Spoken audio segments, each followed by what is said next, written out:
Well, all right. Here he comes one more time with me, Peter Davenport, who runs the National UFO Reporting Center in Seattle, Washington, takes hotline calls when stuff is happening like now, and takes online reports when it's happened, a little while ago or in the future. Here's Peter Davenport. Peter. Good evening, Art. Good evening. Always, good evening. It's great to be here tonight.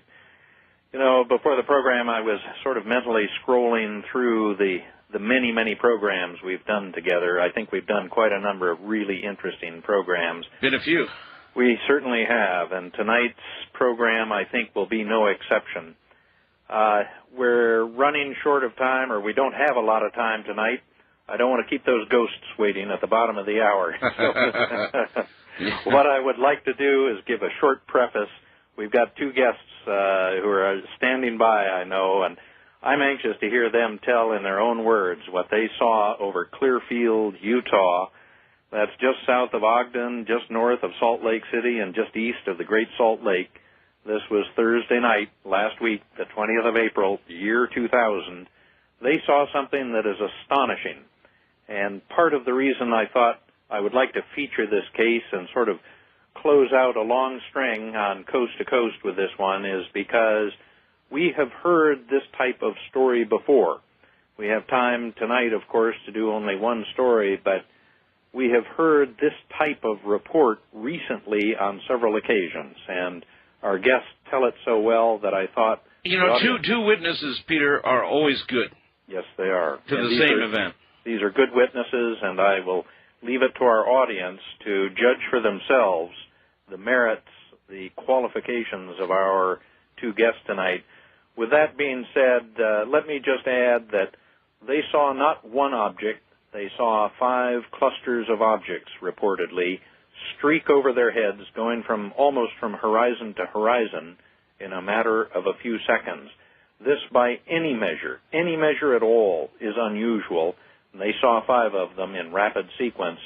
The next night, we don't have time to deal with this report, but the next night, something similar was seen over Green Bay, Wisconsin. So with that, Art, why don't we just go to our two guests? Okay, we have Debbie and we have Jen, and first we have Debbie. Debbie, hello. Hello, Art. Hi. Welcome to the show. Well, thank you. So you're up in Utah? Yes, I am. All right, Deb, what did you see?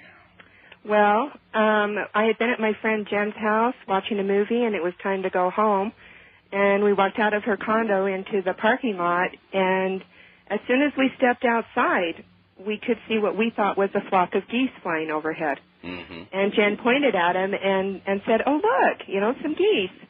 And when we looked at him for a few seconds, we realized it was dark outside, the moon was not up, and geese do not glow. Well, maybe we better have both of you in here at the same time. Jennifer, is that roughly what you said? Yes, I pictured them as being illuminated geese. Illuminated geese. Yes, and they were just directly above our heads, flying in a V shape, a chevron shape. Right. And so we didn't have a lot of time to comment. When you say illuminated geese, when you really looked at them, this is for both of you, was there finally any question that these were or were not geese? Oh, there was no question at all. Not geese. Within the matter of a second or two, we knew they were not geese, and they were traveling so fast and just staying in such a tight formation, and there were 7 lights. What about jet planes? No. There were actually planes in the sky that we could see flying, and we've seen a lot of jets, and this was just too fast, and there was no noise. No noise? No noise. How about contrails? No. No contrails. These were very distinct lights. You could tell, we could count them. There were separate lights. Right. And we watched them as they traveled, across the sky, and watched them go out of sight. How much of a shape could you finally discern as opposed to a goose? That was kind of hard because we could see the light very distinctly, and it was almost like there were independent lights. Okay. But at the same time, we kept looking to see what they were attached to, but we couldn't see anything. But they just gave the impression. Okay, roughly what time was this again, local time there? 9:30 in the evening. 9:30. All right. So it was already obviously dark. Oh, yes. Yeah, and the moon had not come up yet. All right. There was about a 15-second interval as they went from, it was primarily south to north before the second group came. A second group? Yes. And we saw them about 35 degrees off of the horizon. And they came about an 80-degree angle from where we were standing. And we spent the time analyzing searchlights, as Debbie said, geese. We tried to compare them with the airplanes flying in the area, as she said, to eliminate that, and watch them just actually cruise above our heads. I know it's almost impossible to estimate, but if you had to guess, how high up were they compared to the jet planes that were flying? They seemed to me, I perceived them as being lower. As lower? Yeah. I did too. Yeah, they seemed to be really quite a bit lower. That's why I think they too impressed us as being more like geese, like the height geese would fly. Oh, okay, I've got you, sure. Yeah. And when we saw the second set come over of the 7, then we thought, is this circling? Well, I'm trying to sit here thinking, wondering, well, did they really see geese? Doesn't sound like it. No, definitely not geese. No, we eliminated geese in about the first 3 seconds because seeing illuminated geese, it was the formation that reminded us of geese. Yes, I understand. Right. And there's no way it could have been jet planes. No. Right. They were flying much faster. They were very close together. All right. To you, were they, obviously there was enough of a light for you to discern some kind of shape? Well, there were 7 lights in the V shape, 3 on each side, 1 in the front. And it just seemed as if they were attached to something, but it was like you couldn't see it. You perceived that it was there, but you couldn't see. So it could have been 7 lights attached to one single object. I turned them headlights. That's the only way I could think of to describe them. Headlights? Headlights. Well, that's in a V shape. Right. Yeah, they were, what she's saying is that she seemed like they were attached to the front of something. Yes, that there was an object, that there were headlights on the front of something, and in a V shape. And much to our surprise, we waited about another 15 seconds. Well, probably 45 seconds. Yeah, and they came in succession, about 15 seconds apart. Sounds like Close Encounters of the Third Kind. Well, coming around the mountain when she comes. It was really funny, but that was how it seemed to be, and it reminded me almost of like Tinkerbell from Peter Pan with these Really? lights. Really? Yeah, these lights just zooming across. And when we were talking about them circling, we were standing there going, "It's got to be UFO." And we were saying, well, maybe it's just circling around. And then the next set came, and there were only 3. And so then we knew that it wasn't circling. Yeah.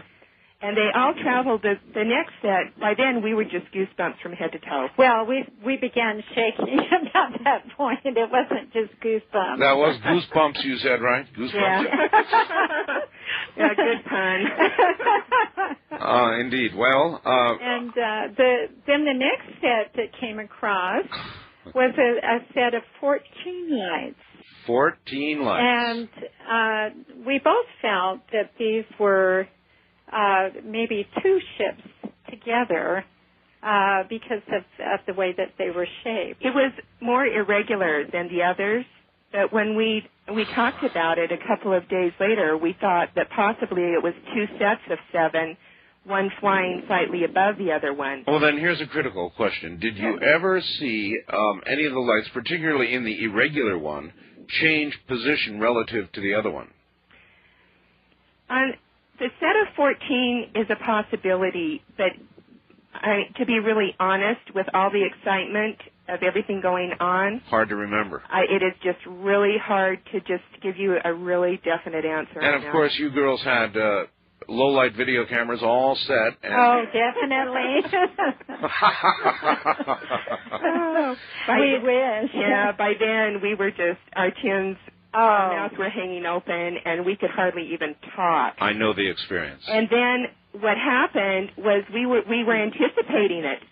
And we were turning and facing in the direction they were coming from. Like robots. So you were waiting for the next set. Oh, yes. And the final set was 7, another set of 7. Another set of 7. Flying in a V. Holy smokes. And that was the end of the show. We waited for about 3 minutes outside just watching and waiting and shaking, and what do we do? Boy, I hear that. Listen, what was it like between the two of you?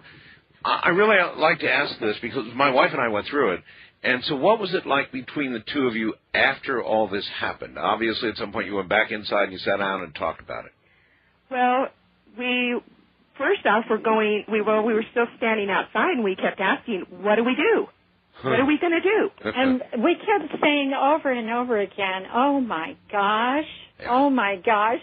That was our most common statement between the two of us, and commenting on what is it, trying to eliminate the possibilities of searchlight, of airplanes, of everything else as they kept flying over.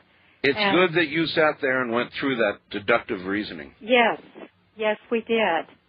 And seeing them just come, turning like robots, and seeing them come out of the horizon, or almost out of a star or something, was incredible. Well, you were particularly lucky. Most people don't get that much of a show, one after another after another. That's great. And so you really had an opportunity to observe. Well, I think the thing that we were talking about afterwards that was the most profound for us was the silence. I lived on Beale Air Force Base and saw SR-71s flying in and out all of the time and thought they were the most beautiful flying objects I have ever seen. But Debbie and I were commenting on how graceful and how majestic these were, flying or cruising in their silence.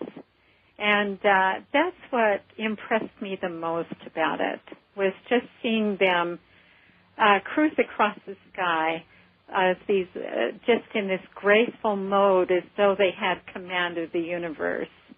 And that's what took me by surprise more than anything else. Maybe they do. I think so. Well, gee, have you ever seen anything like this before? I never have. Never. Never? When you all heard stories about stuff like this, what did you used to think?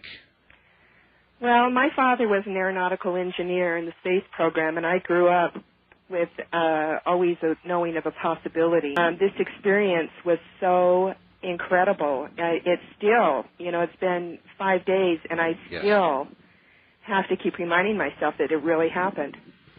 And I feel the same way about it. Like Debbie, I've had no problem accepting UFOs as being a fact. And for the last umpteen years, every trip I've taken at night, I've spent scanning the skies. And that's why when I stepped out of my condo and looked up, it was so natural for me to do that. And there it was. But you'd scan as you would. This was your first. This was my first. I have never seen a UFO. Well, coming back here tonight to be on the phone was just so strange. I haven't been back since the sighting, and standing in the parking lot and looking up. Yes. Well, all I can say is welcome to the ever-growing club. We're proud to be members. We sure are. Debbie, Jen, thank you both so much, and you've had an experience that you will not forget for as long as you live. Never. True. Good night. Thank you, Art. Thank you. Yes, you bet. Good night, you two. Great report. Thank you. There it is, Peter. Wow. I thought our audience would like to hear us close off with that case, Art. It was dramatic. 5 groups of light streaking overhead. One thing they didn't emphasize is they went almost from horizon to horizon in 5 to 10 seconds estimated time. I'm going to be talking about this case and many others like it up in Vancouver, BC on the 6th of May, just about a week and a half from now at the planetarium up there. Oh, really? Also going to be showing that incredible videotape of the fireball going over Ontario after we did that program with Amy Hebert out of Texas. Oh, what an incredible hunk of video. Oh, I think it's the most dramatic video we have in our possession here at the National UFO Reporting Center. I'm going to be showing that and talking about many other cases. I think people will enjoy it. I hope they'll come and join us and see what we have. Okay, where and when again, please? It's going to be at the planetarium in Vancouver, BC, 7:30 p.m. on Saturday, the 6th of May, just about a week and a half from now, sponsored by the UFO BC group up there. And I'm looking forward to it tremendously. I think it's going to be a good program. But we have a lot of cases. What we've touched on, just a general statement, Art, despite the many, many programs we've done, I think I've probably presented less than 1% or a fraction thereof of all the material we have up here. And where is the press? Where is our government? All the people like Debbie and Jen. So many hundreds, thousands, even millions of people who have seen these things. Peter, what can I say? After all the years, my friend, thank you so very much. It has been fun. Thank God for Coast to Coast and Art Bell. That's all I can say. Good night, It's been Peter. a great run. Good night. Good night, my friend. There you have it. 2 new initiates. All right, Ghost to Ghost is coming up next. Ghost stories only. All right, just a couple of things before we begin. One, I just took a webcam photograph of my wild cat, Comet. I have a wild cat. When I tell you that this cat is wild, I'm telling you this cat is as wild as any creature, large cat, you would encounter in an unexpected way on a mountain or maybe on the flats in Africa. I mean, this is a wild cat, folks, and if you look carefully at the picture on the webcam right now, there is no mistaking the wildness of the eyes. You can see what this cat is. It has become our friend, but to the rest of the world, it will always be a wild cat. And if you look carefully at it right now, you will see that wildness in those eyes. It's on my webcam. Now, I've got one thing I would like to read before we begin. This is I love stuff from a cop. I get a lot of ghost stories from cops, from policemen. By the way, I love cops on TV. We watch cops all the time. But here's a fax from a cop out there that I thought you should hear. Art, I would like to have called in tonight, but I'm working the street. Your programs have been entertaining and enlightening over the years. I'm a police officer in Salina, Kansas. A few years back, I was on routine patrol, driving through the new construction area along the west side of the old Smoky River bed. It was a little foggy, and I took a newly constructed street. The street curves along an old bend in the river past an old homestead. The farm buildings are now long gone, but the evidence of the elevated construction site is still there. I was rounding the curve and noticed an old dog first, an old, tired-looking bloodhound. Then I saw the figure with a feed sickle, the type with the wooden handle and the curved blade. He was wearing an old bib overalls and a straw hat, tired old boots, a work shirt with sleeves cut out. It's cop for you, boy. They'll get that description right down. They were walking the opposite direction of the patrol unit. I was not real anxious to make contact with this individual because he looked angry. But due to thefts in the area, I made the U-turn in the grass and was back in a few seconds. Both he and the dog were gone. I got out, walked around, over the riverbank, no sign of them, no footprints, nothing. Now, I've worked this shift for 7 years. Nothing like this before. I've been in law enforcement for over 15 years, and I sure would like to know the truth behind this story. As a child in the city, we used to walk through that old homestead. There were the remains of an old 2-story house and a barn that was falling down. Many kids in the area refused to go down there, stating the grounds were haunted. It never slowed me down a bit. It was just another interesting piece of dying history. But now, I wonder. That's from Glenn. Good morning, Glenn. There's your story. All right, here we go. Once again, I'm requesting of the audience, no great goodbyes tonight, just ghost stories. That's what we're here for. That's what you're going to get. And if you are one who doubts that something survives when the human body gives out, then you'll be wanting to listen throughout the night tonight. It'll help you.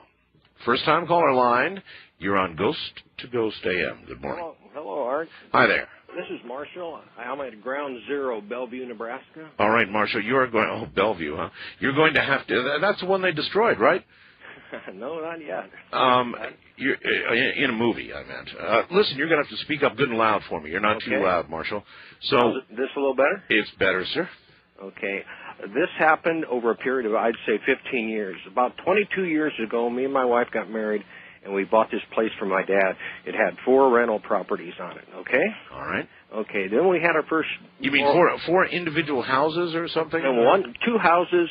One had 1 apartment, and the other house, big house, had 3 apartments in it. Gotcha. So we took the basement and the top middle floor and rented the top and the back house. Gotcha. Okay. So we had our firstborn about a year later. Then we had another son about another year later. Mm-hmm. So when they were about 5 or 6, they said, "Daddy, we can't sleep at night." They said, "Why?" I said, "There's an old man with a hat on, and he keeps looking through the window at us." Oh, really? Saying, "Oh boy, we got a peeking Tom." So you believe them? Oh yeah, I would believe them. But the only problem is the window's about 20 foot off the ground. That is a problem. So I'm saying these kids, I don't think they're lying to me or nothing. So. And all through this time, we had, like, the train tracks. It was right behind my house, about 150 yards. Yes, sir. We'd get these big, heavy grain trains, and they, shake the whole house. And we'd get glasses falling out of the cupboards and stuff, because they were old cupboards and everything like that, So we didn't pay it much attention. So what happened is all of a sudden, I worked at that time for the railroad at night. My wife called me up one night, and she says, somebody was looking over her bed. A silhouette of a man. So she gently reached over and turned on the light, and poof, it was gone. Now, you mean actually in the room? In the room above her bed, right. Above her bed. Looking over her, an old man with a hat. That's really bad. Okay. Then we'd be like Saturday morning, we'd be sleeping in, and she says, "Oh, we better get up." Why? And I said, the kids are up. You can hear them walking around upstairs. You can hear the TV on. Now, let me guess. You went into the kids' room, and there they were, sleeping. The front door with a dead bolt. Yeah. Wide open, stereos on, TVs on. Yeah. How could you live in a house like that? Well, I thought it was all BS myself. Until my wife... Up until now, it was your children and your wife. Right. Bad enough, but you hadn't seen anything. Oh, I didn't see nothing. I just kind of pacified them. Yeah, okay, whatever. Yeah. Well, this happened all through, as they're growing up, okay? This was over 15 years. 15 years, and see, what really happened, we started remodeling the house, and it started progressively getting worse. Well, that's because you were making it angry. You were changing what it was used to. Oh, yeah, it was really getting angry. Towards the last, it started building fires, but I'll get to that. Building fires? Oh, yeah. I got a big wood burner downstairs, and throughout the summertime, what we would do instead of taking it out to trash, I just stick it in the wood burner and run upstairs to put it in the garbage, right? Right. Well, all of a sudden, here it's summertime out, the wood burner's going. She asked me why'd I start the fire. I didn't start the fire. She says the wood burner's on. Because it's one of them that turn on and it blows heat throughout the whole house, you know? Yes. Yeah, we don't need, it's 100 degrees outside. We don't need the furnace, the wood burner. I hear that, yes. So anyway, my wife went to California with one of her girlfriends, seen a bunch of friends out there, and my grandmas took the two boys. Right. Okay. Here I am. I just, one of my days off, because I worked nights at that time. I just got into bed, and our basement was our master bedroom back then. And here, you know how it is when you're just kind of getting ready to doze off and everything. And here's a silhouette of a man with a hat on walking upstairs. Walking upstairs. Walking right past me, probably 20 feet away. I'm going, whoa, there's somebody else in the house. People sit and they listen to this, and it just sort of, they hear this is honest God truth. You cannot understand the terror when you've got a deadbolt and someone's in your house. So I gently reach in the deal, grab my 9mm, cocked and loaded, and I'm searching the house. Oh. Because there's somebody in here with me. I searched that whole house head to toe, and there's nothing there. And after that, I believed everything my wife and my kids told me. Because I'll tell you what, it's just frightening. It just makes your hair on the back of your head. And you're saying that toward the end, as you were remodeling the house, it started getting worse. So next door to me, there was a business there, and they made it into a bar. And his son was a deputy sheriff. And he got the word of this happenings going on around our house. Right. He said, let me do some investigating. Let me find if somebody got killed or murdered in your house. Okay. What he found out was across the street from me was this old abandoned house. As long as many years I've lived here, there's nobody ever there. Right. Okay. And the guy that lived there at that time walked across the street and got hit by a semi and killed instantly. And his buddy lived here. This is probably 30, 40 years before I lived here. So you believe that house? Well, no, it's getting a little interesting after this. I also have an auto repair business here at my house. Yes. So what I do on the side. Well, anyway, one of my clients, she says, I got to talk to her about it. She says, my uncle lived across the street. Uh-huh. Okay? Yes. She says, yeah, he was the one that got killed out in the street. I says, oh, yeah? She says, next time I come down, I'll bring a photograph of him. Oh, boy. Okay. I knew his last name and everything after this. So here she brings his photograph to me. And here's this old man with this Dick Tracy hat.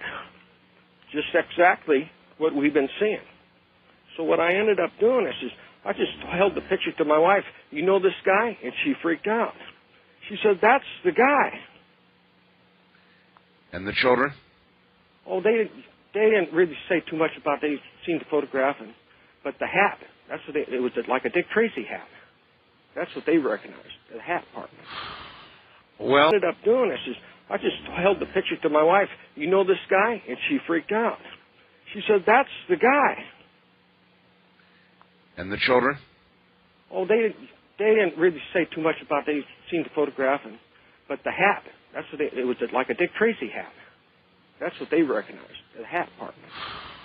Well, that's a very disturbing story. So here's where it really gets interesting. More? There's more? Oh, yeah. How we got rid of the ghost is because the house across the street was so in disrepair. Nobody lived in there for 10 or 15 years, and before that, when I was a kid, it was still there. We ended up getting out after the city, and the city finally tore the house down. Tore it down. Then after the house was torn down, that was the end of the problems. Huh. All right, well, listen, bless your heart for telling that story. I say again, that's a very disturbing story. Because in trying to determine what a ghost is, whether it's some sort of endless remnant of a soul that has left, or it's actually the continued consciousness of a person who has passed away, there's really a big difference between the two. As you listen to these stories, there can be no doubt, and there will be no doubt if you continue to listen, the disturbing, edgy part of all this is imagining yourself as a soul, as a spirit, suddenly dead, but not gone. Still here, with attachment to something like a house, or an apartment, or a car, whatever it would be. Your soul, in essence, everything that you are, trapped in this physical place. That's why I think that kind of story is so disturbing, because it makes one lean toward the local haunting aspect, the consciousness trapped, the spirit trapped. And that's a pretty damn frightening thought when you think it over. Wildcard line, you're on the air. Hi. Hi, Art. This is the Flatiron Arts Building in Chicago, Wicker Park neighborhood. Well, how are you? Oh, we're wonderful. We're wonderful. But we have two ghosts. But they're not, mind you, they're not frightening. And we believe here that these apparitions have traveled with our artists. We'll tell you two stories. One about an artist from Holland who is now here, and he brought his ghost with him. Really? Yes. One night he's working, as most artists do, at night. They do their creative best when it's the dark. You bet. And the ghost reappeared, and he hadn't seen this ghost, for several years when he was in Holland. That's Amsterdam, Holland. Right. And it frightened him. He called me in the morning, and I said, well, hold on a second. We're not going to get rid of this ghost this way. Let's make him our friend. I said, paint him. So several nights later, the ghost reappeared. Do what, paint him? Paint him on a canvas. Okay. He painted him on the canvas. The ghost has not bothered him except from time to time, but not on a frightening basis. Maybe it liked the painting. We're listening. Now, if that had been an unflattering painting, your artist friend could be mush by now. You're absolutely right. We had thought about it. Now, mind you, this building was created in 1913, and it is in the neighborhood that was frequented by Nelson Algren, and it has its ups and its downs, and so on. It's much like Paris was in 1925. Yes. We now have another artist who is from Japan. This is a young woman who attends the Art Institute of Chicago. Gotcha. And she is a Japanese citizen, although fluent in both languages. She has been followed by a ghost from her family farm in northern Japan. Now, that's quite a trip. Yes, it is. And we believe that not only ghosts inhabit a building, a neighborhood, but they follow the karma of the artists. And remember, you being a broadcaster, and we have performing artists, there's a sensitive nature to the artist. Oh, we're all crazy. Happily crazy. So this, and we don't, by the way, permit any lawyers or doctors in this building. Well, there's some points for you. Yes. Right away. So we, from the All Artist Building, wish you and all your 15 million listeners good luck. Thank you very much, and I really particularly appreciate the story about the artist who painted. Ghosts don't need to be unfriendly. Who painted the ghost, and apparently the ghost did like the painting. But yes. Again, and we encourage the apparitions. We encourage people from the other world.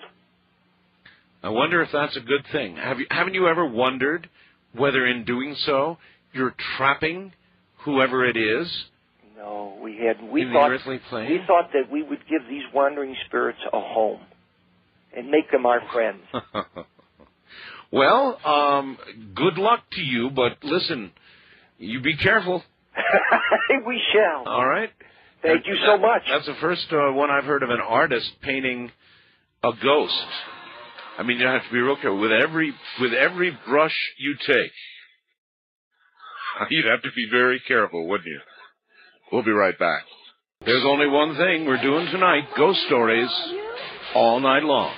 This is known as Ghost to Ghost, and all we want from you are serious ghost stories. That's what we've been getting, and that's what we're going to proceed with. Listen to this very briefly.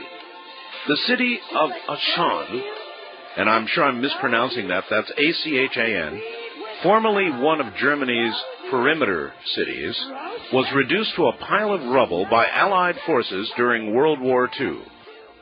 Our unit, the U.S. Army 303rd Medium Maintenance Company, happened to be passing through the city in 1945. The war was still underway, and as expected, the atmosphere was very hostile. Looking for a place of comparative safety to bunk down, we located two intact adjoining rooms in what had previously been an apartment complex. The only object of interest in these rooms was a grandfather clock, which was not running.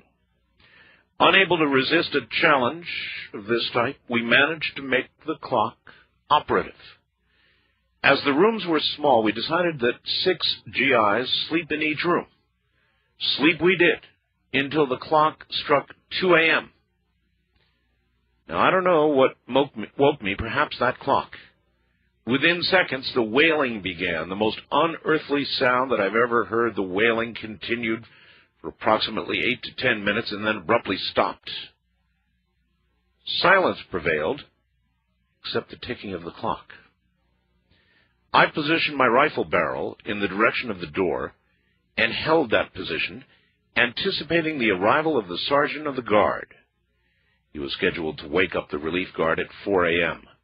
Upon opening of the door and directing his flashlight into the room, he was greeted by 6 gun barrels pointing in his direction. He checked the second room and found the same condition existed. All the occupants were awake and heard the wailing. Neither the guard on duty nor anyone outside those 2 rooms heard the wailing. It was never determined what the source of the wailing was, but it was determined prudent to sleep elsewhere. All the way from World War II. We'll be right back. All right, here we go. We continue now with Ghost to Ghost AM west of the Rockies. You are on the air. Good morning. Yeah, this is Steve in San Francisco. Hello, Steve. How are you? Oh, pretty good. Yeah, I got a ghost story. I got to kind of set the stage for it a little bit. But right. I bought this turn-of-the-century house that was kind of run down. Actually, it was owned by an old man, and never used to see him. Everything used to be closed up, and my wife really liked the house, and so... Is this in San Francisco? It's just outside. All right. And so anyway, we saw somebody going up, or she did, going up to the house, and he, was dressed in a suit, looked like a real estate agent. So she caught him, and he goes, yeah, the guy's going to sell the house. So we ended up making an offer, and we bought the house, and we kept noticing it was really run down, had old wiring in it, and, wasn't many lights. So it was really kind of a dark house anyway. And we used to feel like somebody was, following us. Yeah. And you'd turn around and you'd get like a glimpse of something, moving real quick away, but you never really saw it. So corner of the eye kind of deal? Yeah, kind of the corner of the eye, kind of a shadow that would just kind of disappear. Something you couldn't quite lay your eyes on, but was at the peripheral vision. Right. Point it always seemed to move faster than you could move, I'm with you. And so we kept noticing, like the wife would set her necklace down, and she'd come in and go, well, where's my necklace? And, we'd look around, couldn't find it. We'd look everywhere. And then maybe 2 days later, it'd be laying right on the dresser where she left it. But we'd look there, and it wasn't there. Nobody in the house but yourself and your wife? Well, we had kids, but, we'd ask them, and they wouldn't know, and most likely they weren't touching, because we'd check in their room, and there was nothing ever there. It just... So it would disappear and reappear? And reappear. Uh-huh. So I did some research on it, and the guy that built the house died of a brain hemorrhage about 3 years after he purchased the property. And from what the neighbors said, he was building it himself, and it was never really completed. So they never lived in there. Boy, here we go again. And then it was purchased from that family by a madam. A madam? Yeah, she used it for her own house to entertain the sheriff and the mayor and that kind of people. Old San Francisco. And so, And by the way, I'll bet not much has changed. Yeah, and it was up on a hill so she could see the ships come in. And that way she would know when it was time to go back to the home and make sure the girls were up and ready for I understand. So, here come the sailors. Yeah. So, it had kind of an interesting history. And then actually we bought it from kind of an adopted child of hers. So we never did really get the story. It seemed like there was something strange that went on in that family. And I figured the guy we bought it from was probably one of her workers' pregnancies that she just adopted to take, care of her. But anyway, we were going along, and the ghosts never seemed to bother anybody. Things would disappear, but they always reappeared, and, it never, really affected. By the way, that activity would be described more along the poltergeist line so far. Yeah, but, nothing, once in a while you'd hear something kind of drop or whatever, or, but nothing, there was no physical, we had little kids. So, yes. We didn't get too worried. Anyway, there was one day, and we were sitting around in the front room, and I was sitting in a chair by the door, and there were 3 or 4 of my friends, and we were having a few beers and just sitting back and talking. It was a nice day, and we had a cat that was given to us by a friend of my wife's who got married, and her husband was allergic to cats, so they had to get rid of it. So we adopted this cat. Yeah.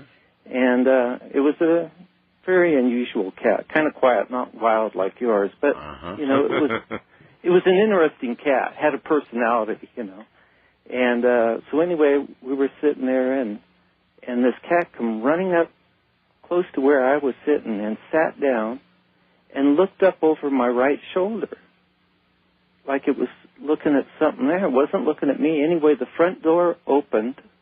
By itself? By itself. The cat ran out, and the door shut. Okay. And I was sitting by the door. There was no breeze, no wind, nothing. And I just kind of looked at that. I looked around, and everybody had just, quit talking. And they were all just, their mouths were kind of dropped, hanging down. And I guess probably about 5-6 seconds went by before I finally said, "Did anybody see what I just saw?" And everybody goes, "Yeah," And they go, "Well, it must have been the wind or something." I go, "I'm sitting right here." And anyway, the door was latched. Well, obviously the cat saw whatever it was. Yeah. Anyway, I got the coldest chill over my body. It was like, you get that tingling feeling. Oh yes. Anyway, that was probably. Well, I have another one. No, that'll do. One per customer, and that's a beauty. Can I tell you something about your UFO observation? It's real quick. Well, no, actually not tonight. Right. This is Ghost to Ghost. Thank you very much. That was a really good story. There's a lot of animal stories. As I said, the webcam photo I've got up there right now. It's hard to explain to you. We have a wild cat, a feral cat. And inside this cat is nothing but Mr. Sweetness, but that's several layers down. The wildness in this cat is now there and will always be there. And if you look at the photograph I took just before airtime tonight on the webcam, you look at those eyes, there's no mistaking the wildness. A cat that lets me hold it in its arms, but there's no mistaking the wildness. Take a good look at those eyes. On the international line, you are on the air. Hello. Good evening, Art. Good evening. Where are you? This is Jean. I've been up in Victoria, British Columbia. Welcome to the program. Good to have you. Thank you very much. There's a house in town, Art, here in Victoria that my parents bought back in about 1941. Yes. And that house has 2 ghosts in it. One is my brother, and the other is my mother. Oh, my God. You know who they are? I know who they are. How do you know who they are? I mean, do you actually I'm absolutely positive and without doubt, and I can tell you how. Please. In 1957, my brother Jim was killed in an accident. He was only 23, and he had been in the Army and a local police officer. And it was a very tragic thing, as you can well imagine. Of course. And as the years passed, he was sadly missed. And more years passed, and my mother became very, very ill. And in 1983, we lost her to cancer. Oh, I'm sorry. So the house was sold. Right. Well, the new owners, after about 6 months or a year, contacted my sister and myself. Oh. Because really? there was somewhat odd things happening. And we went over there, and it was a young couple, and the father-in-law was helping with the renovations, because it was an old house. It needed a lot of work. How did they even find you? I have no idea. Okay. Probably through their realtor is the only thing I can think of. I would imagine. So anyway, my sister and I went over, and the gentleman's father was very upset, very, very agitated, and it was quite obvious that we weren't really welcome there. But the young couple, they took us down to the basement, and they had been seeing this image down there of a very tall young man with dark hair, but he had something shiny on his left breast, like a police badge.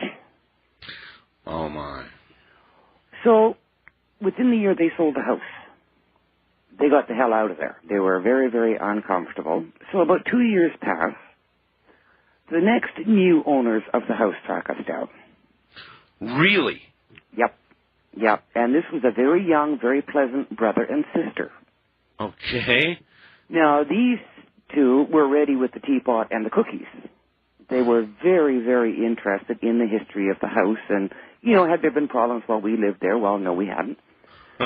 So, again, we're down the basement, and they described the same image of a very tall young man, and my brother was 6'2½", in dark clothing with the shiny on the left breast and the cap on. So we're going, uh-huh. But in their case, when they renovated the kitchen, it was like the old V-joint with the heavy molding on the floor. Sure. Well, they took the molding off, and behind the molding, they found an old photograph of my brother. Oh, Lordy. In uniform. Let me guess. Yep, in uniform, yeah. You're right. And the other thing that was happening is they were sitting in the front room watching TV one night, and the rocking chair started to move, all by its lonesome. The rocking chair. The rocking chair. And in the rocking chair, they saw the vague image of a woman in her 60s with dark hair and a pretty house dress on. And you should know my mother was a very kind and gentle lady, and her family was her whole life. And she was sitting in the rocking chair with a cup of tea. Oh, boy. Now, I asked the young lady, I said, well, are you nervous? And she says, no, it's kind of like having my mom around. It's just kind of like having a guest, and it's very comfortable. Well, I suppose every time that house is sold now, you're going to get a call. Actually, this happened the last time was about 15 years ago. The disturbing thing about that to me, and it's the same thing that disturbed me in the first hour, is we all want to know what happens when we pass. And somehow the prospect of remaining in an area like that, in a house, as an almost non-existent being, is not exactly a pleasant prospect. If it's really the soul, the consciousness of the departed. I mean, I'm sure that's crossed your mind. Well, I have two thoughts on that. Okay, number one, I think that for those on the other side, time is not linear as it is for us. Yes. And it could well be that they're in an eternal now. Well, that's true. I hadn't thought about that. I really, really appreciate your call. Thank you. It's true. You've got to think about it a little bit. Certainly that caller could be correct.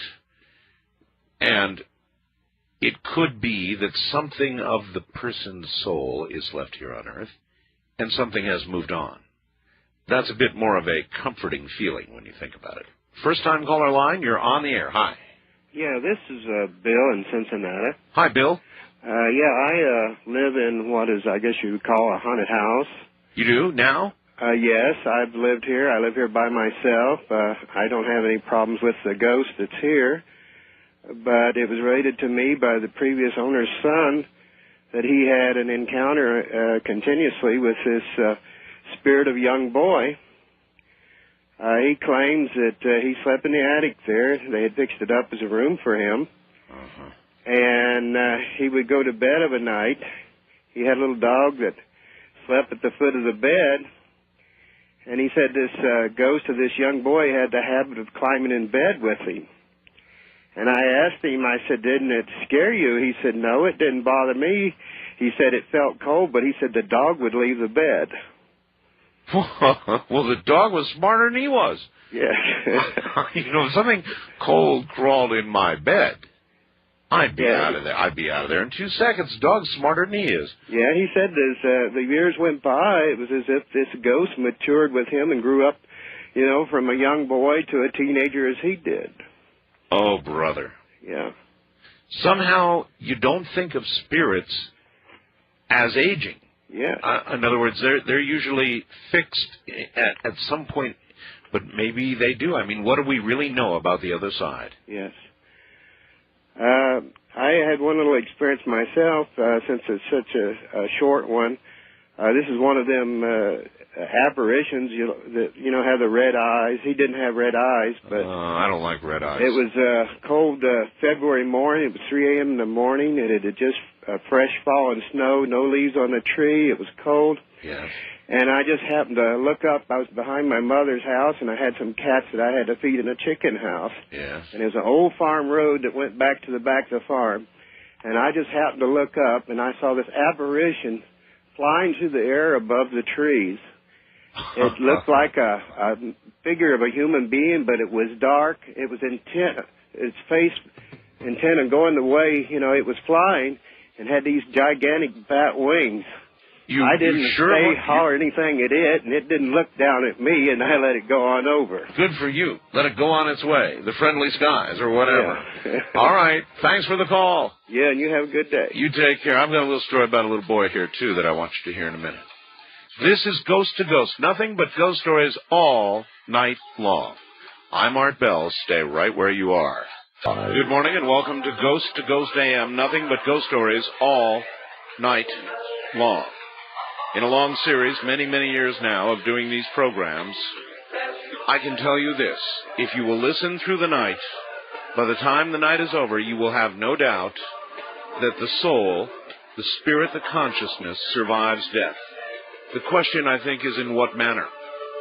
And the troubling stories for me, and I sympathize with that last caller very much, who was haunted, in effect, by his own family that remained in the house where they had lived.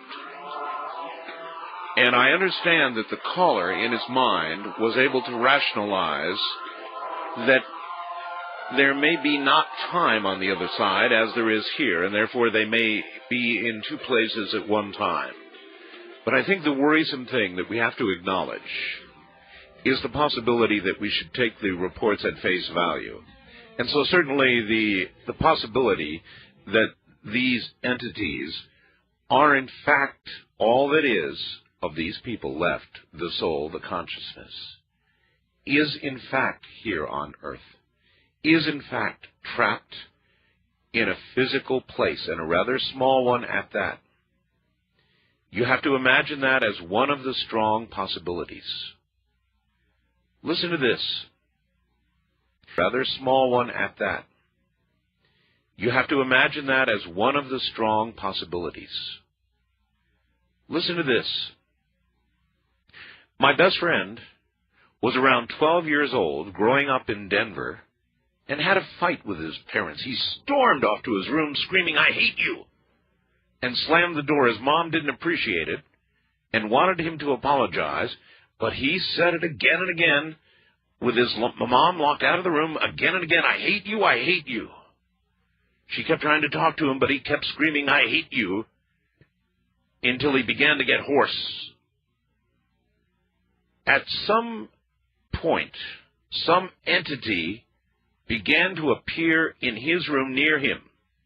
He saw a red outline of the being, but otherwise it was invisible. He felt a chill as it came near him.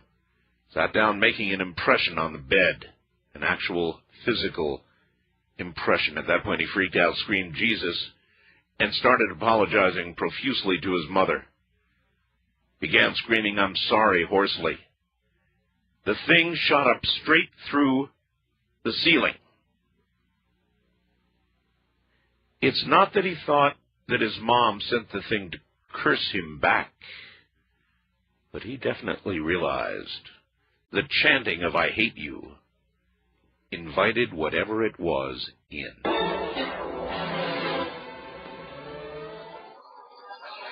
All right, strap in. Here we go again. First-time caller line, you're on the air. Where are you calling from, please? Hi, this is Joanne from Christopher. Well, hi, Joanne. Hi. What have you? I'm so thrilled. Glad to have you. What story do you have, Joanne? Okay, well, first let me tell you that I am usually a skeptic about everything. I've had spooky things happen to me in my lifetime, but I've always been able to chalk it up to a logical explanation. Sure. It's good to be a skeptic. Exactly. So this happened to me back in 1988 when I was still living in Chicago. I was a single mother, and I had 2 children. Right. And I was living in this apartment, and at the time I was so poor I didn't even have living room furniture. I had a TV and a VCR and a chair, and I was able to put a few pictures on the wall and this oval clock. Okay, it was just a cheap plastic oval clock. Right, I've been there. Well, one day I came home from work early because I wanted to watch this movie that I knew I wouldn't be able to watch in front of my children because, you know, they interrupt and you want to really pay attention. So I came home early and I started watching this movie. And I kept checking the clock on the wall to make sure, you know, to see what time they'd be coming home. Sure. So about toward the end of the movie, I heard this big, like, crash, not like a big crash in my living room, but like something had hit the floor. Right. So I turned around because the TV was in the corner, okay? So I had my back to basically the whole living room. Right. All right? So I turned around and I looked for, you know, what fell down, but I didn't see anything. So I thought, okay, maybe it's just me because, you know, when you have no furniture in a room, it's an echo. Sure. Okay, like a big sound. That's right. So I turned back to the TV and I keep watching the movie and then like maybe 3 minutes later I heard this like schnook against the wall. Schnook? Like something coming up against the wall. Gotcha. Okay. So I'm like, this is weird. So I look around again and I look to my left and there's my oval clock on the floor. Oh. Now, I had been checking this clock for the last, say, 2 hours of the movie. Now, what you have to understand is my living room at the time was like 14 feet long, hardwood floors. Right. That clock was on the opposite side of the wall. Okay? So I can only imagine that it's what was going on behind me, okay? Now, it would make logical sense that maybe it fell off the wall and it rolled across 14 feet to the other side of the wall. Wouldn't make sense to me. Because it's an oval clock. Oh, I see. You see what I'm saying? So I looked for every logical explanation. Yeah, but you would have heard that 6 ways from Sunday. I know, and it had a glass face. Yeah, there's no way you would have missed that. I mean, especially in a room like that with the echoing, no way. Exactly. That's what freaked me out. So then I'm sitting there thinking, okay, there's my clock on the floor. The kids are not home yet, and I'm not even done watching my movie, and I'm like, what the heck is going on? And that's what made me think, what was going on behind my back that whole time that I was watching this movie? Because you get a picture of this thing, you know, like floating behind you. Well, I'd say you're lucky it didn't land on you. No kidding, but at least, you know, at least it would have been more real to me because I'd have loved to see it float. But of all the incidents that ever happened to me, that's the only one I could never explain. Well, if you'd actually seen it, you might never have been the same. That's one way to think about it. I'd have been thrilled because I like things like this. You know. Do you? Yes, I do. Okay. I love listening to your show. All right, well, then you're going to love this. Thank you. Listen to this. It's an animal ghost story. We get some of these. This is from Diane in Wheeling, Illinois. Several times a year, I take my German Shepherd Heidi with me to visit my mother in northern Wisconsin. On one of those visits, my mother had just acquired a dog named Jiggs. It was a lovable and extremely gentle dog. It was almost as large as Heidi, but had a very muscular build. He had very short white hair and sort of resembled a large boar. Jiggs loved Heidi immediately, but she did not return his admiration. He tried to be friendly and always behaved like a gentleman. He was happy to just be allowed to sit next to her or follow her. Through the years and many visits, Heidi gradually became more friendly toward Jiggs, and it was obvious that he was thrilled. One night, in late summer, not too long after a visit, I got into bed to go to sleep. Heidi was already in her place with her head on the pillow. I had just drifted into that twilight sleep when something awakened me. I sat up, I looked at the top of the wall, and I saw a huge white mist appear, and saw it was in the shape of Jiggs. He was coming through the wall, then floated down toward Heidi and me. Upon settling on the bed between us, he evaporated. Oh, yes. The next morning, my mom called to tell me that Jiggs had died the night before at the exact time I saw him. He'd been attacked by a bear. He made it home just before he died. That's from Diane. Thanks, Diane. Wildcard line, you're on the air. Hi. Thank you, Mr. Bell, for taking my call. Sure. This is Dean in Grapevine, and we've talked before about clarity and things like that as far as the supernatural and your previous ghost stories. Yes. Do you have one? Actually, I do, sir. It happened in Anchorage, Alaska. A friend of mine was working on the Alaska Railroad, and we had to kind of, as you say, talked him into letting me go on a little special trip that he only about once every 6 months, he got to do a little run down. It was probably about 70 miles southeast of Anchorage. And the reason why I wanted to go on this was because it was actually a little rail that goes inside a mountain. And they actually had a base inside this mountain, which really kind of intrigued me at the time. So I thought, well, anybody that digs out the mountain, takes the time to dig out a mountain, it's got to be something worth looking at. You bet. So finally, after much, finagling, because it was kind of a military base, he finally let me go one weekend when everybody was kind of like in transition between different, because you had to literally live in this mountain when you got shipped in here. So it was kind of weird. It was like once you got into through the about 20-minute railroad trip, you're pretty much locked in. Wow. So once we got in there, sir, to make a long story short, I'm kind of like one of the very inquisitive types. And he had said basically, look, here's a uniform. Don't talk to anybody. Just follow me. In fact, it was kind of interesting. There was only 3 buildings inside of it, including one way off to the side. And there was like a little lake inside that actually it was a very strange, surreal scene, but it was a 10,000-foot mountain. Boy, that is weird. It was, and it was something I'd never heard of. And when you looked at it from the inside, the most amazing thing was the winds never stopped. It was like a constant swirl. In fact, no matter where you went, it was literally like you were being rode along by the wind because it was like a vortex. Inside a mountain? Inside a mountain. And the train trip alone was amazing. Just going through it was like a 20-minute trip to go actually inside of it. And then once you got out, you got off the train. There was a military hospital, what looked like kind of an air-based building, kind of like one of those old military buildings. Sure. And the explanation was that they had built some of these things during, after the war and things like that. Well, one late night, because ironically the only other building was a little bar in between there. I guess alcohol finds its way in any place. So one late night after my friend had completed his shift and all of that, everybody's kind of quiet, and I was kind of, taking little notes and like that, but I wasn't allowed to bring cameras or nothing like that, because trust me, I would have, I could have. And he went to bed, and I'm just kind of, listening to the wind howl, which never stopped howling. I finally went downstairs. It was kind of blowing across the parking lot. I kind of got to the point where I could actually take my jacket and kind of parasail across the parking lot. So I finally got across the parking lot, and we're talking about maybe 1 o'clock in the morning. It's pretty dark. It's about this time about 4 years ago, so it's about 45 degrees, and the wind's still going around. And I'm just kind of looking around, and at that point I catch a flickering light over in the corner, and I go over there, and it was by the little river. Actually, it was like a little lake. And I'd asked my friend if we could fish over there, and he goes, no, you don't really want to fish in that water. It's kind of a strange water. So as I'm walking around the side of the building, I see somebody there fishing in the water. I'm thinking, okay, this is strange. 1 o'clock in the morning, maybe he's bored.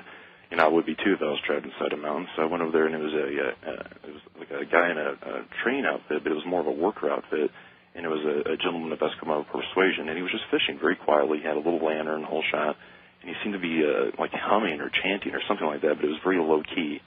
So I walked up very quietly to him, and I think he noticed when he finally looked around at me and didn't really acknowledge me, but went back to his fishing. So I kind of walked up a little nearer, and finally I was about 3 feet away from him. I went, sir, I'm sorry to bother you, but are you catching anything in here? And he looks around at me, and he looks like past me, or almost through me, and he looks up. And I'm like going, okay, why is he looking behind me? And I turn around, and I'm like looking up, and I'm looking at the inside of the mountain, and it's kind of neat the way the lights kind of shimmer out the inside of the snow and like that. Right. But as I'm looking up, I catch this little, like, almost like a little kind of a red light, but I'm not quite sure what I'm seeing. And all of a sudden, Art, it was the strangest noise you ever heard. It was like almost a compression sound, but what it was an actual vehicle. Somehow it was, not to say your black triangle kind of thing, it was a black triangle vehicle. And sir, the most amazing thing was it goes from a ghost story to a UFO story, because when I turned around, he's gone. I'm like, wait a minute. All of this inside a mountain. Exactly. So as I'm looking up, and I'm thinking, what am I looking at here? And the most amazing thing was it wasn't shifting anything on the side of the mountain as far as the snow. Yeah. There was nothing as far as a rumble. There was nothing. It was just almost a compression, and I almost felt like myself getting lifted up. And I look back, and there's no rod, there's no reel, there's nothing. And I'm thinking, okay, maybe he's just trying to show me something. So literally, as the vehicle kind of goes down, it just kind of like literally just twirls around and then shoots back up, and it's gone.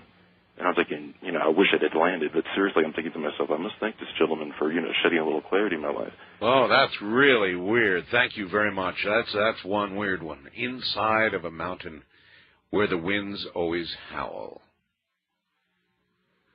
Huh. You don't want to catch fish in this water, huh?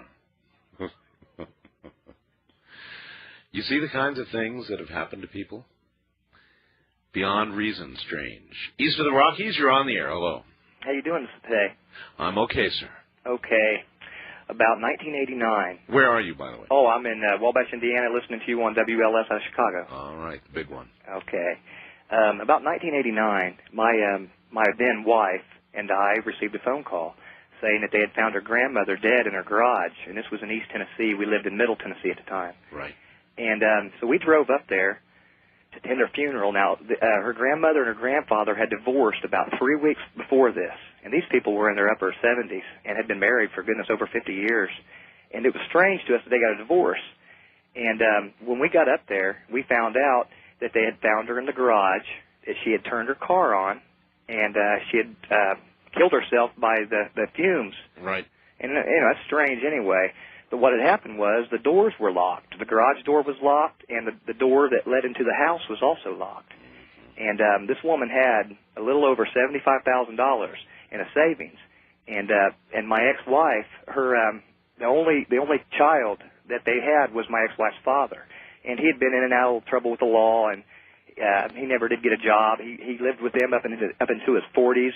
And recently had moved out because of a fight. When they broke up, the grandmother decided she wasn't going to keep her son no more, and she told him he had to get out and get a job. So me and my ex-wife was kind of thinking something was up, because he got all the money, and my ex-wife's grandfather had moved to Arizona, and so he didn't get any of it.